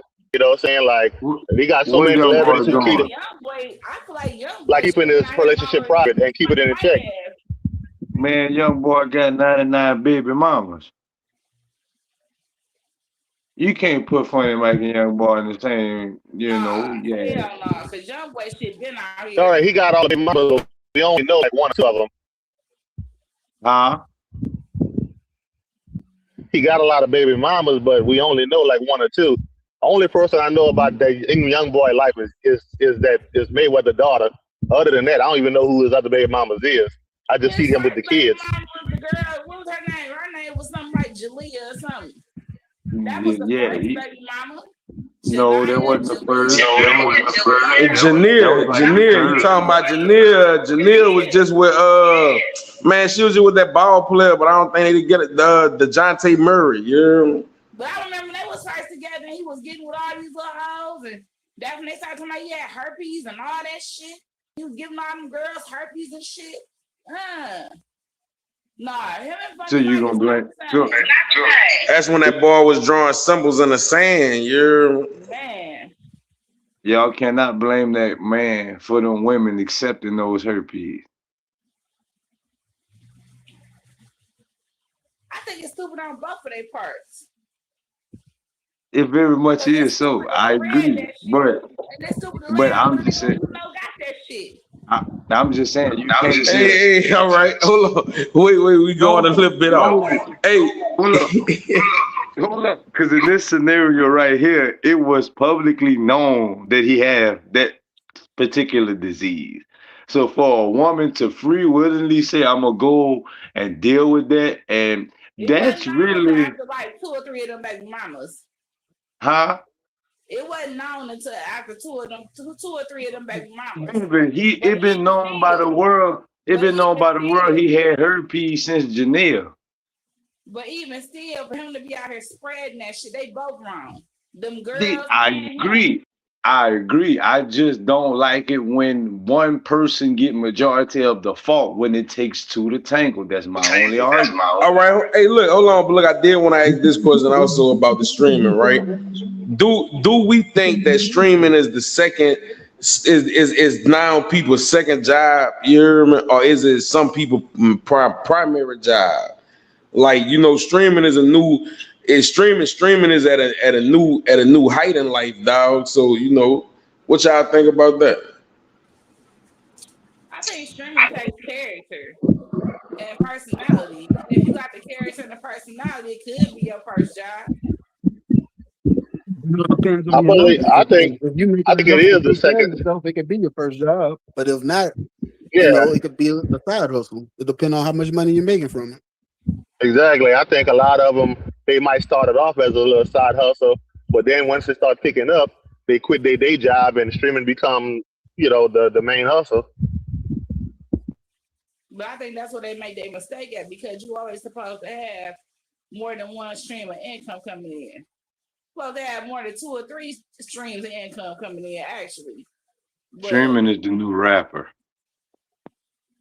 I think streaming it depends. I think streaming it depends on what kind of content you got too. Yeah, that's what I think too. Streaming is like the new rapper. Like not per se just based off of music. I mean, like everybody wanted to be a rapper, not everybody want to be a streamer. Streamer is the new rapper, precisely. At the end of the day, it was so easy to get a deal to sell out. Nowadays, it's all about entertainment. Hey, you know what I heard in these YouTube streets? LA ain't trying to hear you. What you heard? Hold on, no, I ain't hear you say it again. Say it again. I say you heard YouTube. What happened? What happened? Because I done been Because I been gone a couple of days. Yeah, I'm what? out here trying to make this. I'm trying to make a name. I'm trying to make a name for myself because I'm trying to make a channel. Oh, that what the people said about you? Oh, you talking about over on the other channel? I'm just hearing it from a lot of different platforms. Yeah, that's crazy. I told you got these old bitches following me and shit. Right. And so that's what they trying to say. Like, Boosie Mike, boy. a name for itself to make a channel. Baby, I already got a personality. on my own. I don't need to get up on nobody's shit to make no fucking channel. Right. Hey, but that's kind of like what it was with me. Like whenever I was over there, like dude that came, I ain't really gonna speak on them on here because you know that they ain't what this really about. But dude that came on there, I was saying something to him, but whenever they posted it's like the titles of it always some weird, like it's always weird. Like instead of saying like panel goes at it with dude, it'd be like dude responds to his haters. Like you get what I'm saying? And then it's like I was saying something. About all of that shit. Man, go. One night, and I thought we was all good. I don't know what the fuck that happened. Nah, I just. Honey and shit. I'm like, what the fuck going on? Yeah. But that's why I popped out of it, man. It just, I don't know. I don't really want to speak on it for real. Like we can have a private conversation about it for real, but I don't really. I'm talking about the old bitches that was in that chat that I was saying that was following me over there. But I just had to check that old bitch on Trey channel last night. I don't know if he was in there or not. Because this bitch running around my name, my mouth all over all kind of platforms. I'm like, bitch, you mad because I checked you and not because I checked this whole ass nigga Marcus? Like, I understand what I had to say. I'm cool now. You know what I'm saying? Like, my thing ain't to go out here and try to make him my everyday nothing. You know what I'm saying? Like, I said what I said, and that's what it is. He'll never be able to disrespect me like how he disrespect other women. That's crazy. But I said what I said. Right. But I mean, that's really why we ain't even like. That's why I ain't really even speak on them over here. Like when that happened that day, I saw the video come out the next day, and I really just And I just left it all the way alone. I ain't even go back. I was like, yeah, I'm done with that. Back yesterday, and I'm just not hearing all this shit in the street. Like, oh, you trying to start a channel, and you trying to start a channel off somebody else's name, and bitch, wait a minute. You trying to tell me I ain't got no personality and no flavor, bitch? I got all the flavor, got all the personality. I don't need to start my name off of shit. I came anywhere because I was invited. Right. Oh God. Hey, that's the same thing I said too. But then it's like dude would never specify like, oh, I be texting and calling these people to come here. So I ended up just getting the vibe like, man, you know, man, I'm gonna just dip out of that and we gonna go do it the right way. Yeah, I don't know what the fuck is going on right now. But I had to sit there all bitch over there with her mouth all on me and shit, talking about some, and she's just talking shit because she behind the screen and she don't want to do nothing physical, bitch. First of all, I ain't trying to fight no senior citizen. I have to call my mama for your ass. But either way it go, bitch, for real. I ain't ducking no smoke from no motherfucking body. What is wrong with you? I said what the fuck I said. Right. All right. But look, hey, we gonna keep it moving real quick here. Yeah, we gonna keep it. All right. So look, the next topic we're gonna touch on. What's a real nigga definition and a young nigga definition? Like, what's the RN and the YN definitions? What qualifies you to be this? You All right. Well, I'll say this much. I think the real nigga is the one who he do what he got to do as a man. You know, like I know a lot of times the streets like to paint the real nigga as the one who getting in all kind of trouble, in and out of jail and selling dope. But I think the real nigga is the one who handling his business, taking care of his kids if he got them, paying his bills. You know what I'm saying? Treating, you know, he respect everybody that respect him. But he handle his business. He could get out of line if they get out of line with him. But it's a respect thing first with him. But I think a YN, we all know the YN is between the ages of 15 to about 24 years old. But the YNs is those cats who just misguided youth who just always seem to be looking for trouble. They more fascinated with guns and ops than they are with the idea of education and, you know what I'm saying, and doing anything positive.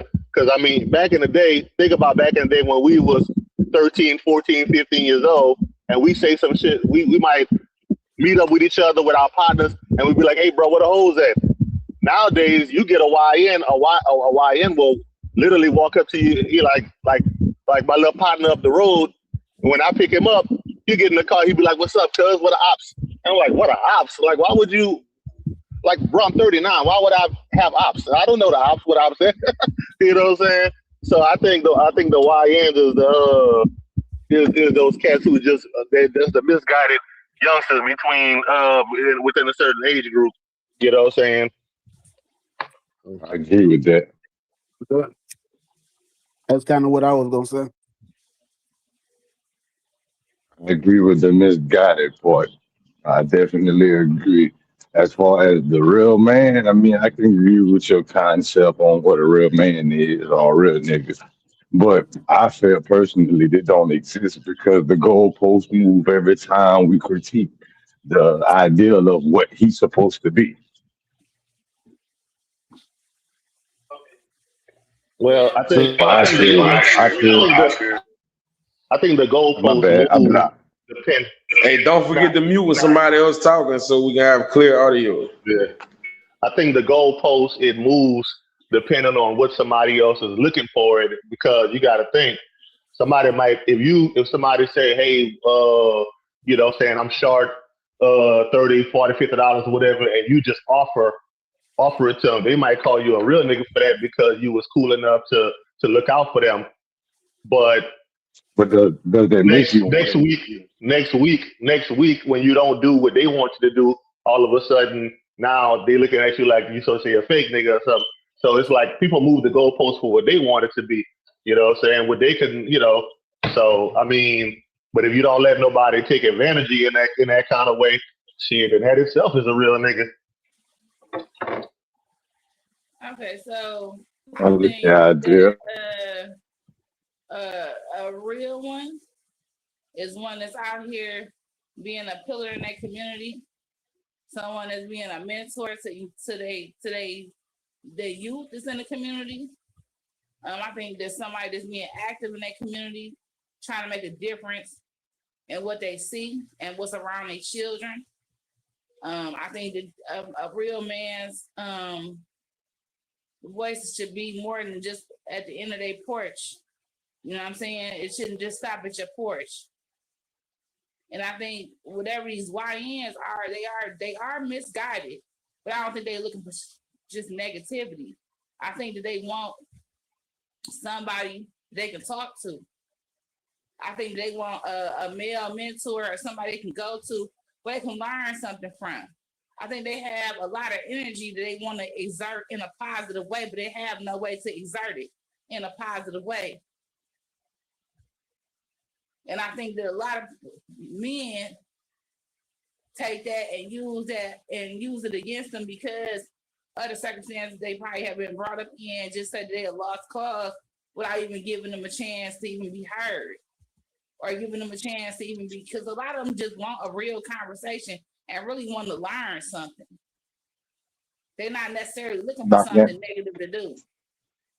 I can agree and disagree with the back end of that statement because the times we living in now, these kids got way more opportunities than we had, and we had great opportunities compared to our parents. It But these depends on what you kids consider don't. an opportunity. Like these kids Everything is an opportunity, love. Like what we these doing young now is an men, opportunity. these What young we men doing need to now is an learn how to do opportunity. things with their hands. They need to learn how to do things that are man-like. This streaming shit and all this other shit is cool and fine and dandy. This internet shit is cool and fine and dandy, but that is not of a man's man type of thing. Nah, At hey, look, the I end of do the agree. day, Look, real quick, I think we need some plumbers, some electricians, some Exactly. carpenters, some construction all workers. You that hear me? all that fine is dandy too. All that fine and dandy. But at the same time, if you are the type of provider that could pay for that lifestyle, then what the hell you need to know that for?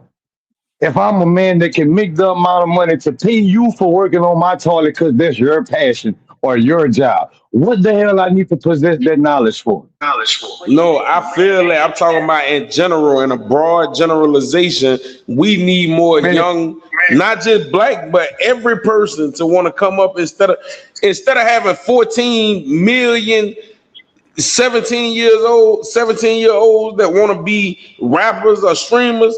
Let's have at least 7 million of them want to be laborers. You know what I'm saying? That's what I'm Otherwise, we're saying. gonna run out of them. Concrete masons, plumbers, who the hell wanna carpenters. who the hell The things that they who the can hell learn how wanna to do with work? their hands and they can go make money no matter they in this state, the next country, whatever. It's a skill Who they the know they hell can always make money. Like they People say, look, society look down on blue collar you can jobs. feed the man a day and teach him to fish. But you can feed the man for a lifetime teaching him how to fish. I think society look down on blue collar jobs, so that make the youth not want to do any of that stuff. I mean, Like but they my got thing some is, plumbers that make more than lawyers and as doctors, but the elders, fact that it's a that's plumber, our due diligence. As elders, that's our due diligence is to mentor. Right. Hey, let's mute when we not talking to get clear audio. Let's mute when we not talking clear audio. So I'm not gonna understand people who don't already go out here and try to mentor younger ones. That's your job as an elder. That's your job as a parent. Not as a parent, as an elder, period, in your It's your community. job You as have a a job as a parent, parent, you period. have a job as an elder too.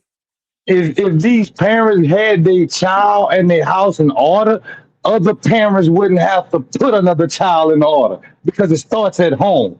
What A does lot that of have to these do with parents want to elders be in the friends. community? It has a lot to do with it, love, because if you and I is on the same accord, if our house is in check, meaning our kids act appropriately, But it ain't why gonna would be you like have that to if you keep check on my talking child or about. I have to But check your it's not child? gonna be like that if you keep on talking about some we good over here. If you got that mindset of we good over here, but you sending your kids out here in the everyday society, where everyday society ain't we good over here. Your everyday society is got too many different variables that you can't control. Then you need to be in your community, being a pillar of your community. That's No, but an elder. how it makes it my responsibility because you can't keep your child in order or your priorities is not checked. So At the end of the day, I agree. So you didn't grow up black club. How are you? You didn't grow up black clubs in your community. You didn't grow up Big Mom. Watch all the kids in the neighborhood when people be out. No, ma'am, I did because in my community. No, ma'am, because in my community, that's the borderline. That's the birthday cake for a bad time. Something wrong is going to happen in my community. The community I come from, you all get together. Somebody is going to the ER or to the graveyard. So no, ma'am, we didn't do those type of things in my community because it was pointless for those that tried and got nowhere. History repeats itself. You can't teach ignorance if they're not willing. How can you say it's gonna repeat itself? History repeats itself. Every black excellent person that personally tried. How can you say I do what I'm supposed to do for my people, hands down. You come to me, I do my part. I'm not doing. That's what it is. No, Wait, that's a lie. That's why they got a saying that say it takes a village to raise a child. Because back in the day, in like the 60s or whatever, you know, you could borrow sugar or salt from your neighbor, and if the neighbor seen a child doing something wrong, they could whoop the child and or discipline the child. Nowadays, where's the parent accountability? Say it again. Where's the parent accountability though? Like I agree with what y'all saying. Look, I say that too. Hey, I say that too. Don't whoop my child. Now you can correct them. Don't put your hands on my child. Hey, look, because once you put your hands on my child, hold up, Jay. But once you say don't put your hands on my child, that's when the village gives up on your child. Because once you physically touch my child, you have breached my child's security, and I will get you. You could be like, hey, I seen community in the neighborhood doing something she shouldn't have had no business doing, and I'm coming to you as a parent that care. You know, you need to get little Susie in line because little Susie, I don't want to tell her something to happen. No, I agree with that. You can definitely discipline them and correct them, but just it's cross. I wouldn't hit your child. So once you hit my child, I'm gonna take away from the consequences and the accountability of it. And just, think about this. That's the society we're living in right now. When it was back in the day, like how she's saying, when it was a village raising a child, I think it was a better time, and the children understood consequences more. You know, if your child know that the neighbor can't tell me that if they see me breaking into another house and I know that they can't do nothing about it, what's stopping me from doing it? The police. Yeah, but that's where the community come in before it gets to the police. You're right. It shouldn't have to get to that point to get to the police. The community already corrected. Grow up in today's society's norms either. That's why they say we're supposed to govern ourselves. In your home too. Man, y'all all make good points. You're not growing a child that's in today's society, and you being a pillar in your community. You can stop a lot of shit. I know. All that cool. And at the end of the day, we always talk about the white folks in our business, the police. We don't like the police. If we govern ourselves, it wouldn't be no need for all of that. And if we wouldn't, how can we govern ourselves when we don't trust each other? When you stop thinking that, that's what the trust started. Listen, I hear what y'all saying, and y'all got valid points. Then we can do something different. Baby, you don't know me from Adam and Eve, and I understand this is just controversial talk, baby. I'm only speaking from a general perspective, not a personal. So let's get that understood first. I'm personally, I do above and beyond for anybody. It don't matter skin shape, color, fashion, or whatever. If I can help you, that's my character. No matter what it is. So with that being said, this is only for controversial content only. I'm only saying what if, like, the parent not getting no accountability in the outcome. I understand it takes a village, but it also takes real parents to raise their children up a certain way so that village can maintain them children. So what Get about the that too. You ones who got a are point looking on that, for but the unity? we all know that kids do stuff that's nefarious. You know what I'm saying? And if a neighbor or somebody that's in your community see the child doing something, they deserve the right, especially if they got some type of relationship with the parents where you know they not finna brutalize your kid. You know what I'm saying? They should I be able mean, to punish you. I agree with that, but disagree with that because at the end of the day, if my child is doing something as far as harming someone or violating them into like a sexual thing or just life worthy, don't put your hand on my child. That's what I'm there for. I'm adult enough for you to walk up to me and say, Yeah, but hey, it's such and such past is putting doing somebody such and putting their such. hands And on your I can handle child. that because it starts at home.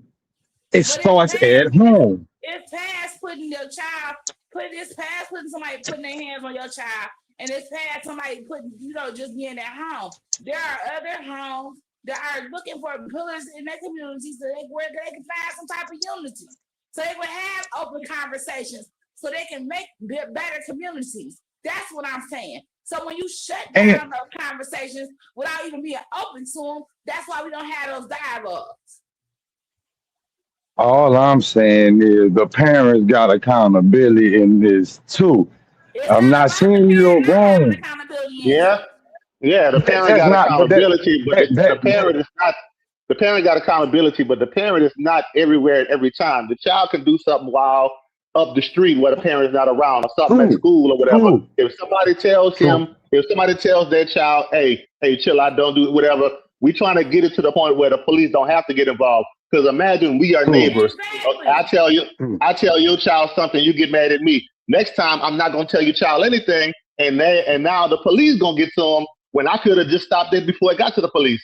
Exactly. Right, right. But there's only a personal lesson to learn because you bringing me that valid information is But not that could harming be a me nor lesson my learned child. that when your child get Listen, hurt before you get home. That could be a But it's lesson not man, learned gonna when your child get if hurt before you y'all get got it. home. They don't have no consequences too. If you doing something you're not supposed, because we didn't all been kids and done stuff we wasn't supposed to be doing. If a person that you know your mama and could do something about it, then you'll straighten up.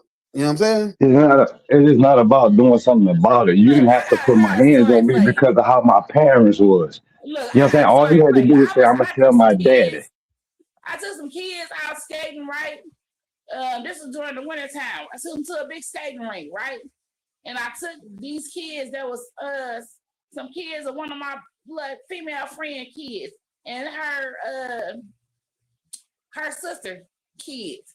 And so her sister kid ended up getting into a fight with the kids at the skating rink. Now she about 13, 14 years old.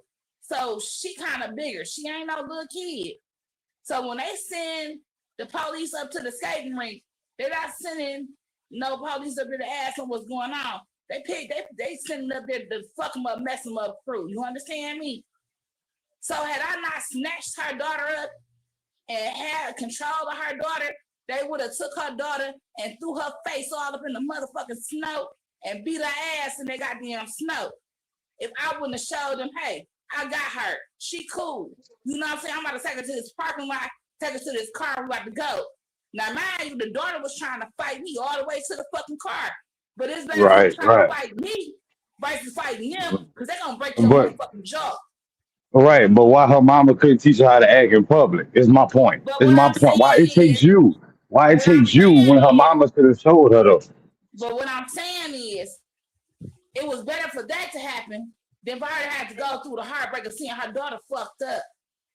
Now, whatever else go on in that household after that, that's on them.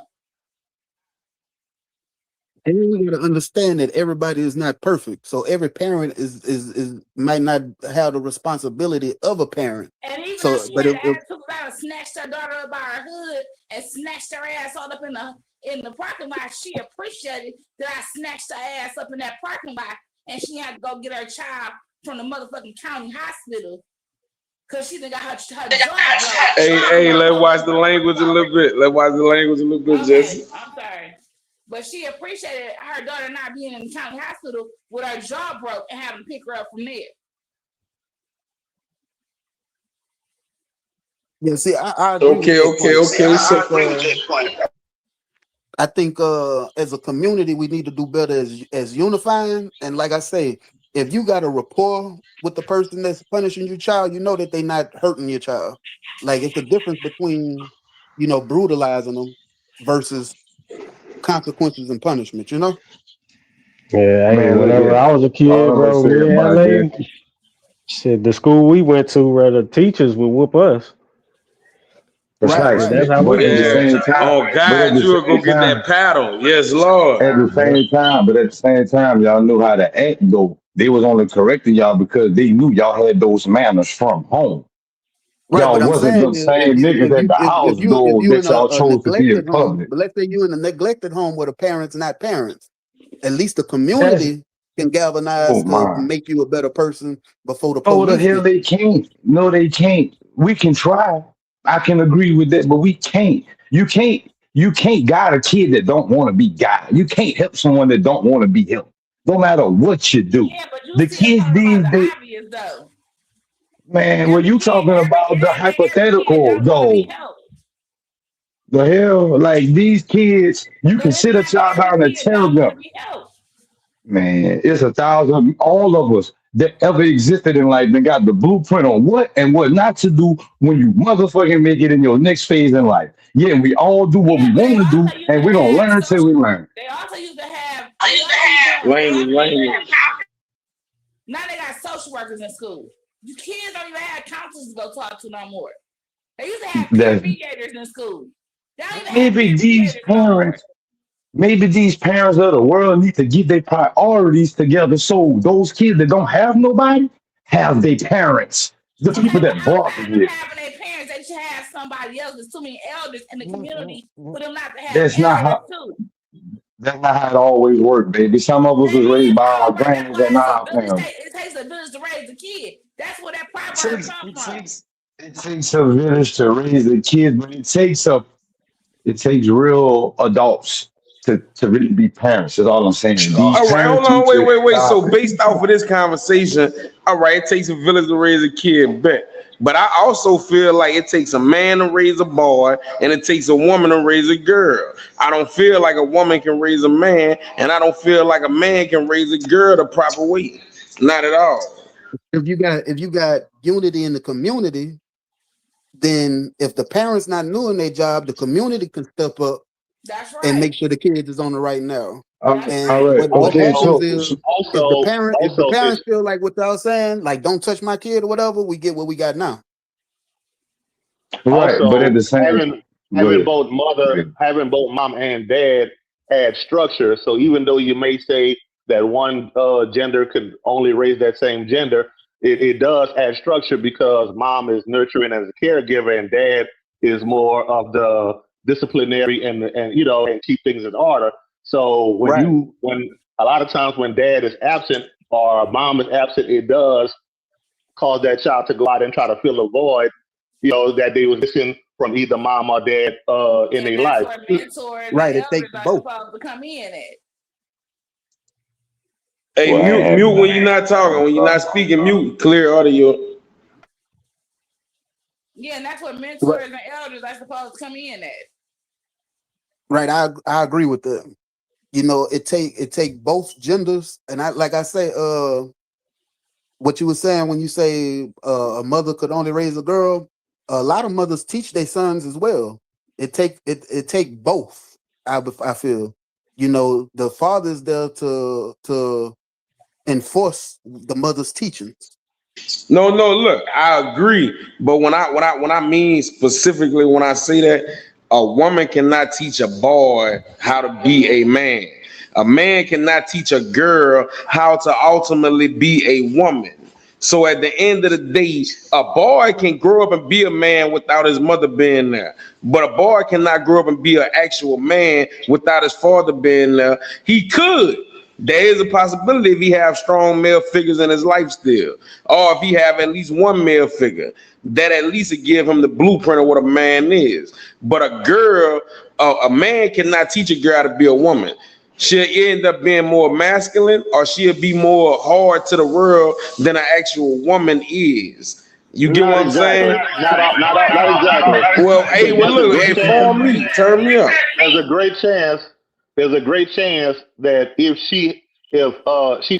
dad may not know how to teach her how to be a woman per se, but he does know how to show her what to look for properly, how to be more like he can tell her what a man is really looking for in a woman, so she understands what it is to be a traditional woman and how to be a wife growing up, instead of just going with the flow. Okay, running around throughout their 20s and stuff and all that stuff, because that's because a man is their daughter's first love.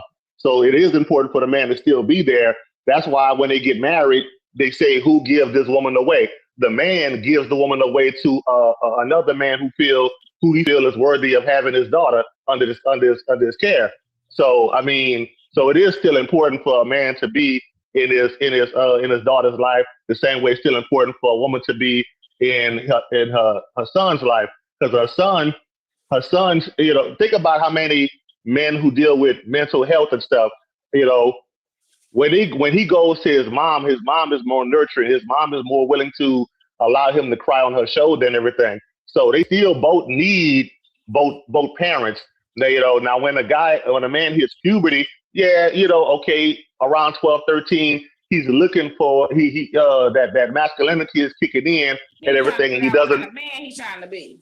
Yeah, he's still trying to figure it out. He don't fully understand it. And that's the stuff that he go to his dad about. Yeah. The same way a female, they trying to understand womanhood, breasts, and having a period. That's the type of stuff they go to their mom for, because their dad can't answer those questions. So they still need both parents. They just need them for different things.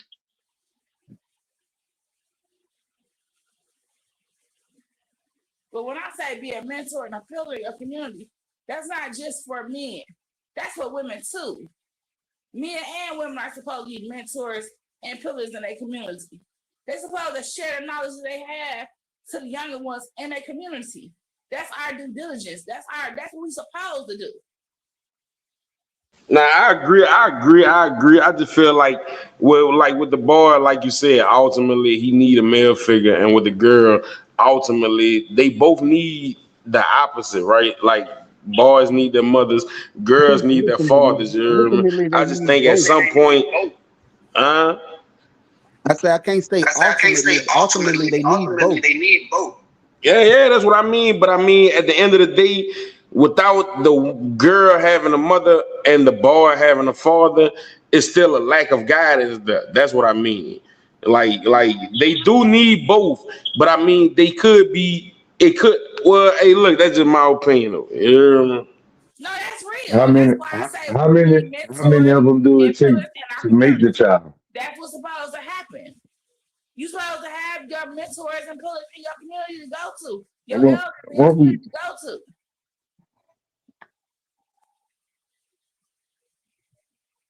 Man, okay, but look, man, we're gonna keep it. Two parents to make a child, man. So of course they need both parents.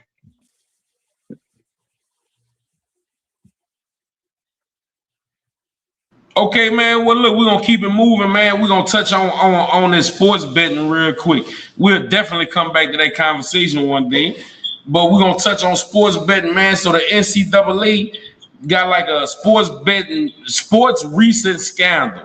You heard me? NCAA point shaving. 26 people was charged in the CBA and the NCAA D1 division. You heard me?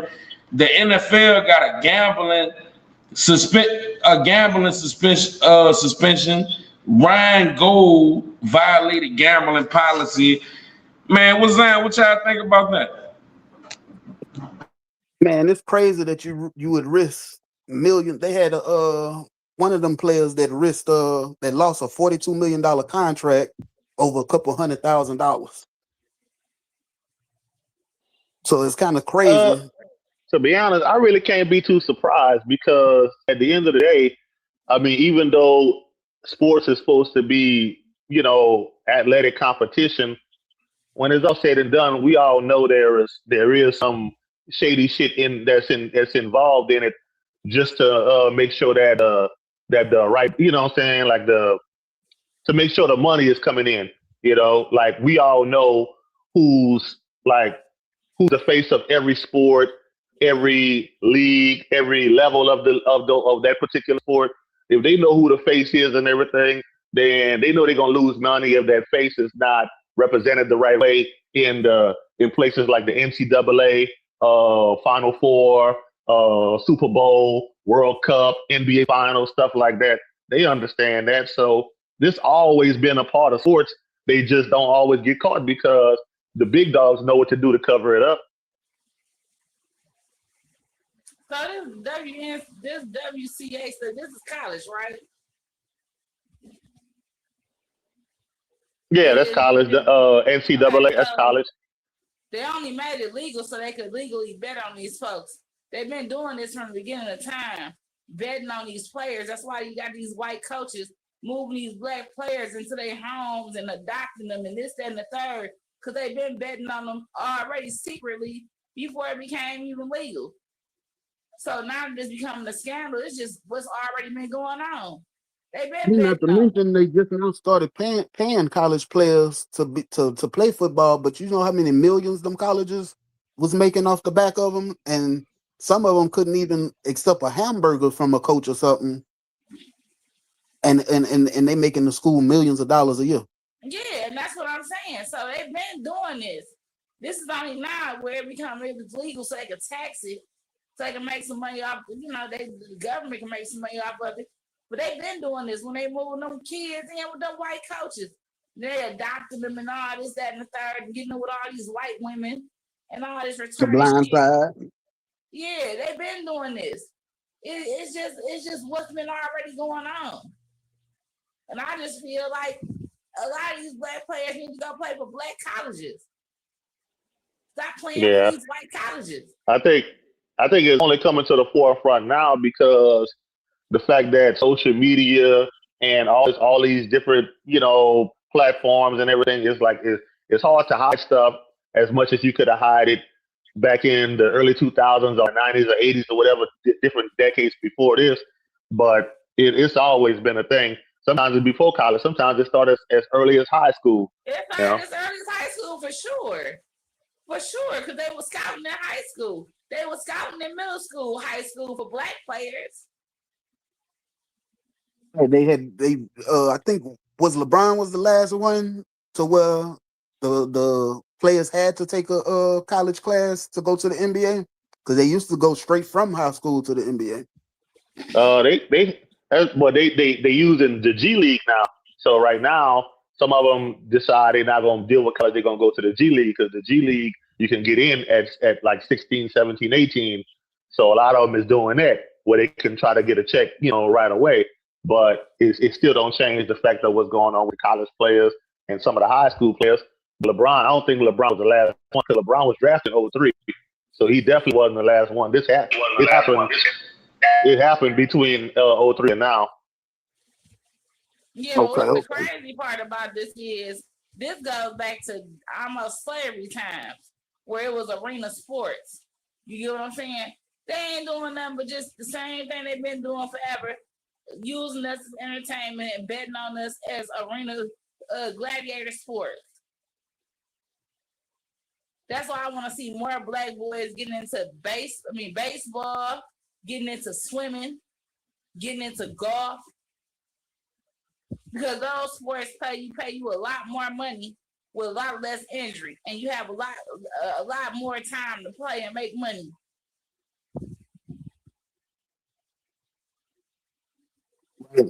Hey, okay. Look, let me use this time. Wait. I don't. Go ahead. I was gonna say every person that's playing college football or really any sport in college should have a payoff to where once they finish school they well off. They not just broke looking for a job. What they should have is insurance. And what they ain't gonna give them is well they got that is insurance. Yeah, they got that now with the NIL thing, right? But look, while we on the topic of sports and football, man, what's down with Caleb Williams wearing the fingernail polish, dog? I'm saying, dude, Well, what was that? We might as well speak on it.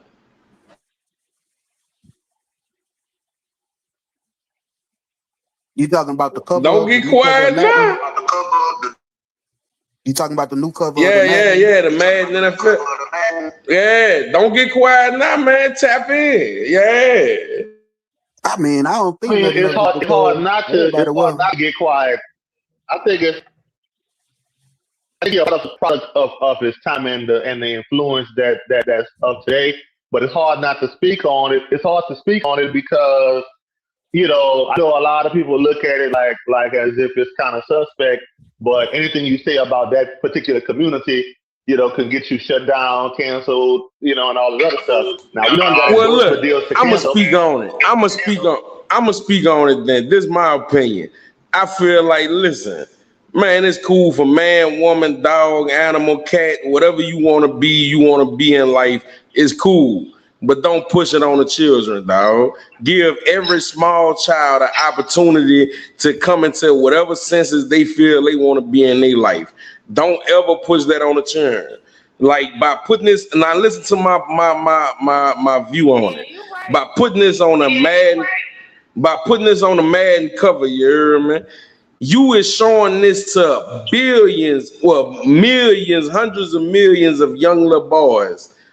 Every time they put this game on, they looking at this for at least 45 seconds to a minute straight. Just burning the image in their head, and they don't know, man, this dude creative or artistic inner person.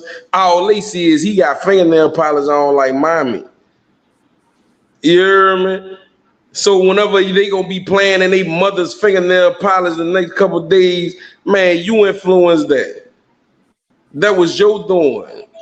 Real talk. Again, even the dude on the cover is really just a product of his time because they've been pushing it on the kids for a long time. How many times you see them put the gay stuff in cartoons? They put it all in the little Ninja Turtles, Spider-Man. Hey, let's not say the G word. Let's say homo. Let's say homo, not the G word.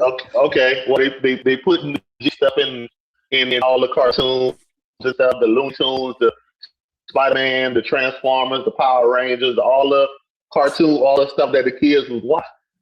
So they are kind of already throwing it on the kids anyway, because they know the kids are impressionable. Now, I ain't tripping about if people want inclusion. Everybody wants inclusion, but you don't force stuff on. Like think about when the early years, whenever mostly all the TV was white people. Like the I Love Lucy and the Andy Griffith Show and all that stuff like that. Bewitched and all that. White people want inclusion, and the 70s came in, and we got Good Times and Sanford and Son and What's Happening and the Jeffersons. But when it came to more recent years, saying that community, the color community wanted inclusion as well. But instead of just going for inclusion to have equal opportunity and acceptance, it's like they wanted. It kind of seemed like more like a takeover, where it's like you say anything against it, then you say homophobic, and we want you canceled. And it's like for what? I mean, we can't all agree on everything.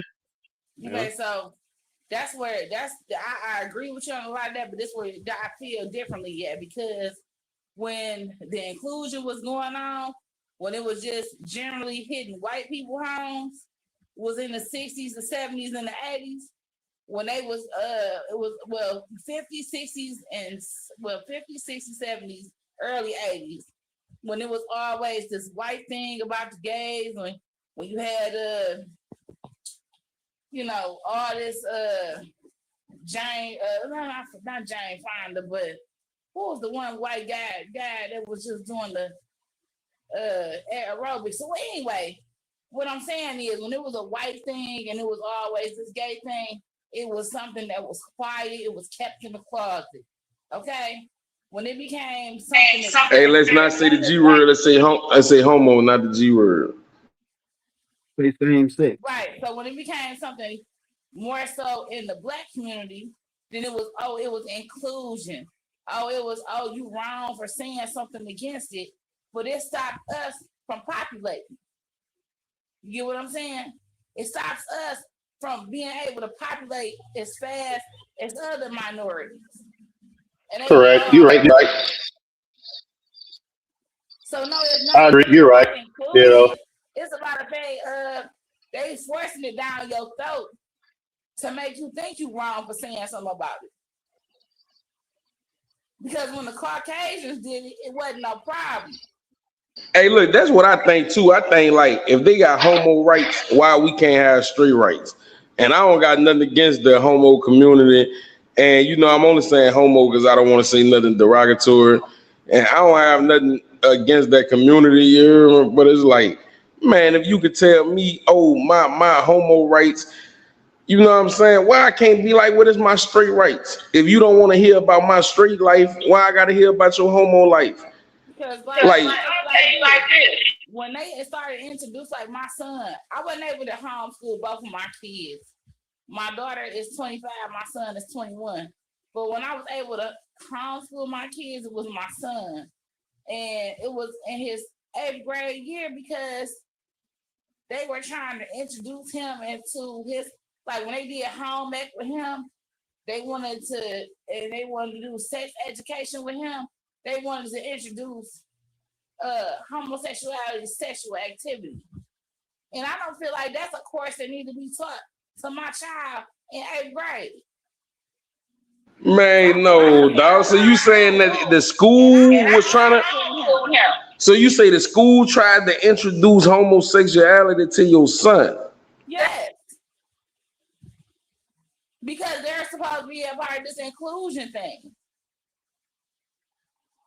And since I didn't agree with it, and I seen how they were trying to make a paper trail, because I even had a dude that was in school with my son, who my son had to beat up 2 or 3 times, that was making sexual advances towards him because he was homosexual and my son wasn't. And they were trying to make my son as the aggressor. I say in real life, a person defending themselves from somebody who was aggressive towards them does not get, persecuted for defending themselves. This is real life here. So when I Hey, see all that, but look, hold on, wait. Wouldn't that be considered SH, like S harassment? yeah. But it was all this inclusion, all this supposed to be, and I didn't understand it. So I took them right. to school before I let them make a paper See, trail on my son. they're not gonna go against that particular community because this is the thing what they do with that community. The same way people look at disabled people who's like maybe in a wheelchair or have a one leg or something like that. That's the way the public treats the racial community. You feel me? It's kind of just giving them the equal rights like they wanted. They start giving them special trips like that. And that's like think about whenever Boosie was upset D Wade. We think about Boosie being upset with D Wade and stuff. Everybody got on Boosie case when let's be real, Boosie whenever D Wade did get on public television and say something, but everybody had Boosie saying he's to mind his business. What about people saying live their life, live the truth and everything? Yeah. If you're not speaking, mute up and say Kilo, leave and come right back because that's how you reset your audio when it get like that. Yeah.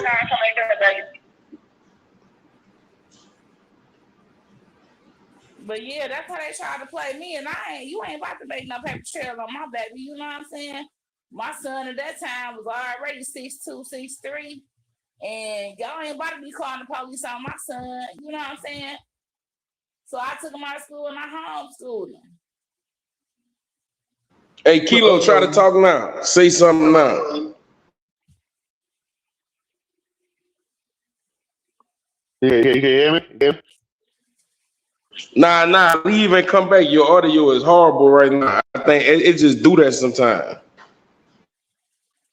Clear your catch, too. All right.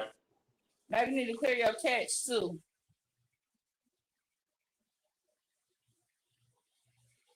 Yeah. But I feel like like that.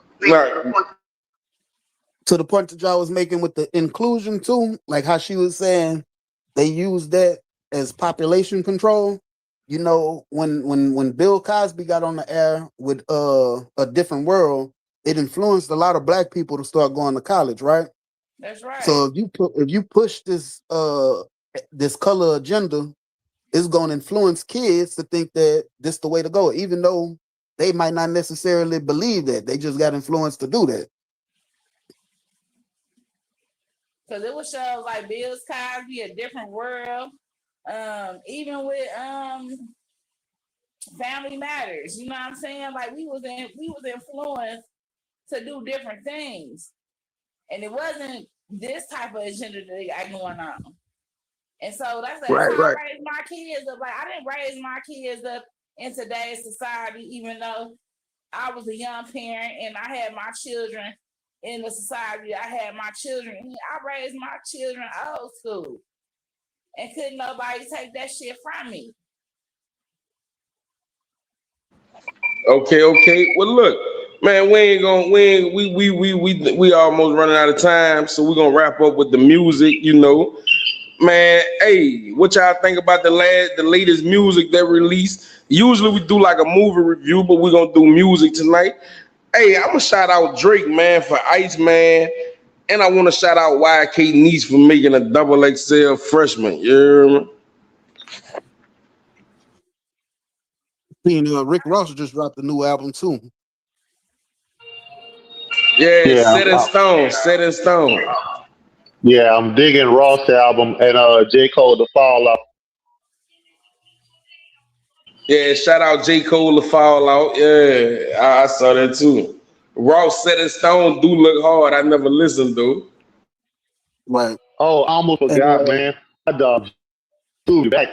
My dog Juvenile is back in the mix, bro. So that too, bro. Him too. You know, Juvenile the Great back in the mix. Well, Jay and Boot Boy, y'all don't got nothing. And right now, I'm actually listening to an AI artist, or what's rumored to be an AI artist. Her name is Slime Dot, and it's pretty good. I never thought, I would like if she is an AI artist. I think the vocals and stuff is her, and she probably just using the AI to create her videos or whatever. But there's rumors online that she's not a real artist. I don't know. The last person I heard who came out with something was Black. I've been listening to Black. I'm an old Levy Debbie type head, so I don't know. Oh yeah, shout out to Black, man. I ain't gonna cap. I did check that out a little bit. I ain't get too deep in it, but shout out Black, man. That's that Problem. He did the song Problem. Yeah. Yeah, he got a new song I called Running Late. And also, Future just dropped the album too. Okay. Hey, y'all ain't got no personal music y'all working on. Y'all want to shout out? Y'all want to shout out y'all IGs, y'all YouTubes, y'all Facebooks or something? Well, you could check stuff that I'm dropping out on YouTube. Great Flawless. I'm getting a project together right now called Free Reign. All right. Well, y'all can hear me? Yeah. You good? Okay. I'll make sure the mic was right. But yeah, I ain't really been dropping no music, but I do got a video coming out. I got a video called "What's the Move" that's being released this Sunday on 19th, and I'm finishing up an independent movie called "Try Again." What's the movie about? It's a coming of the age comedy about two high school seniors who bribe their coach into letting them house sit, so they can try to use their time to use their coach house to try to get some action with the ladies, because they think they're the only ones in school who ain't getting none, but they fail miserably because of all the shenanigans that they get into. So, but yeah, that's basically what it is. It's probably like a short film, probably no more than 45 minutes or an hour of a film. Wanted to start with something short and that I could do quickly.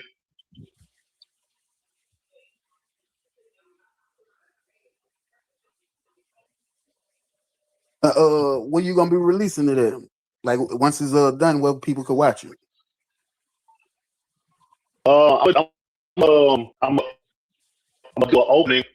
I mean, I know if anybody who's not in the Lafayette, Louisiana area probably wouldn't be able to see it, but I'm doing an opening at the Clifton Chenier, and then I'm gonna put it on then I'm gonna have it on Tubi by I want to say probably October or November, and then the film festival is in 2027. I'm gonna take it to Atlanta. Okay, hey, look, real quick, man. Shout out Clifton Chenier. Clifton Chenier is actually my grandmother's uncle. You hear me? I said grandfather, but I had the timeline wrong. Clifton Chenier was my grandmother's. Clifton Chenier was my grandmother's dad's brother. So yeah. Shout out Clifton Chenier, dog. From Opelousas, Louisiana. He the one that started Zydeco back in the early '80s, huh? Man, I was just putting them on game about that the other night on another podcast. You hear me? They was telling me I ain't know my Louisiana history. I'm like, man, my grandmother uncle started this, man. Come on, dog. Clifton Chenier is a historical Creole figure in Louisiana. Hey, by the way, my grandmother's name is Helen Chenier. Yeah. That's my grandmother's name, man. Her uncle was Clifton Chenier. Yes, Lord. Yeah. Well, he started this whole thing. He started the Zydeco genre in 1980. You know, with the Creole sounds from the Caribbean, along with some of the stuff they play where they wear it on their chest. You know what I'm saying? He started all that. Okay, man. Shout out Clifton Chenier again, dog. Man, Boo Boy, Jay, y'all got anything y'all want to say? Jesse, you want to say anything? Well, I got a up and coming music production company coming soon. But until then, you can find me right over here with LA Vlogs. Oh God. So man, look, man, appreciate everybody that tuned in. And you know that's a wrap of our second episode of Controversial Conversations. You hear me? And we out. Station.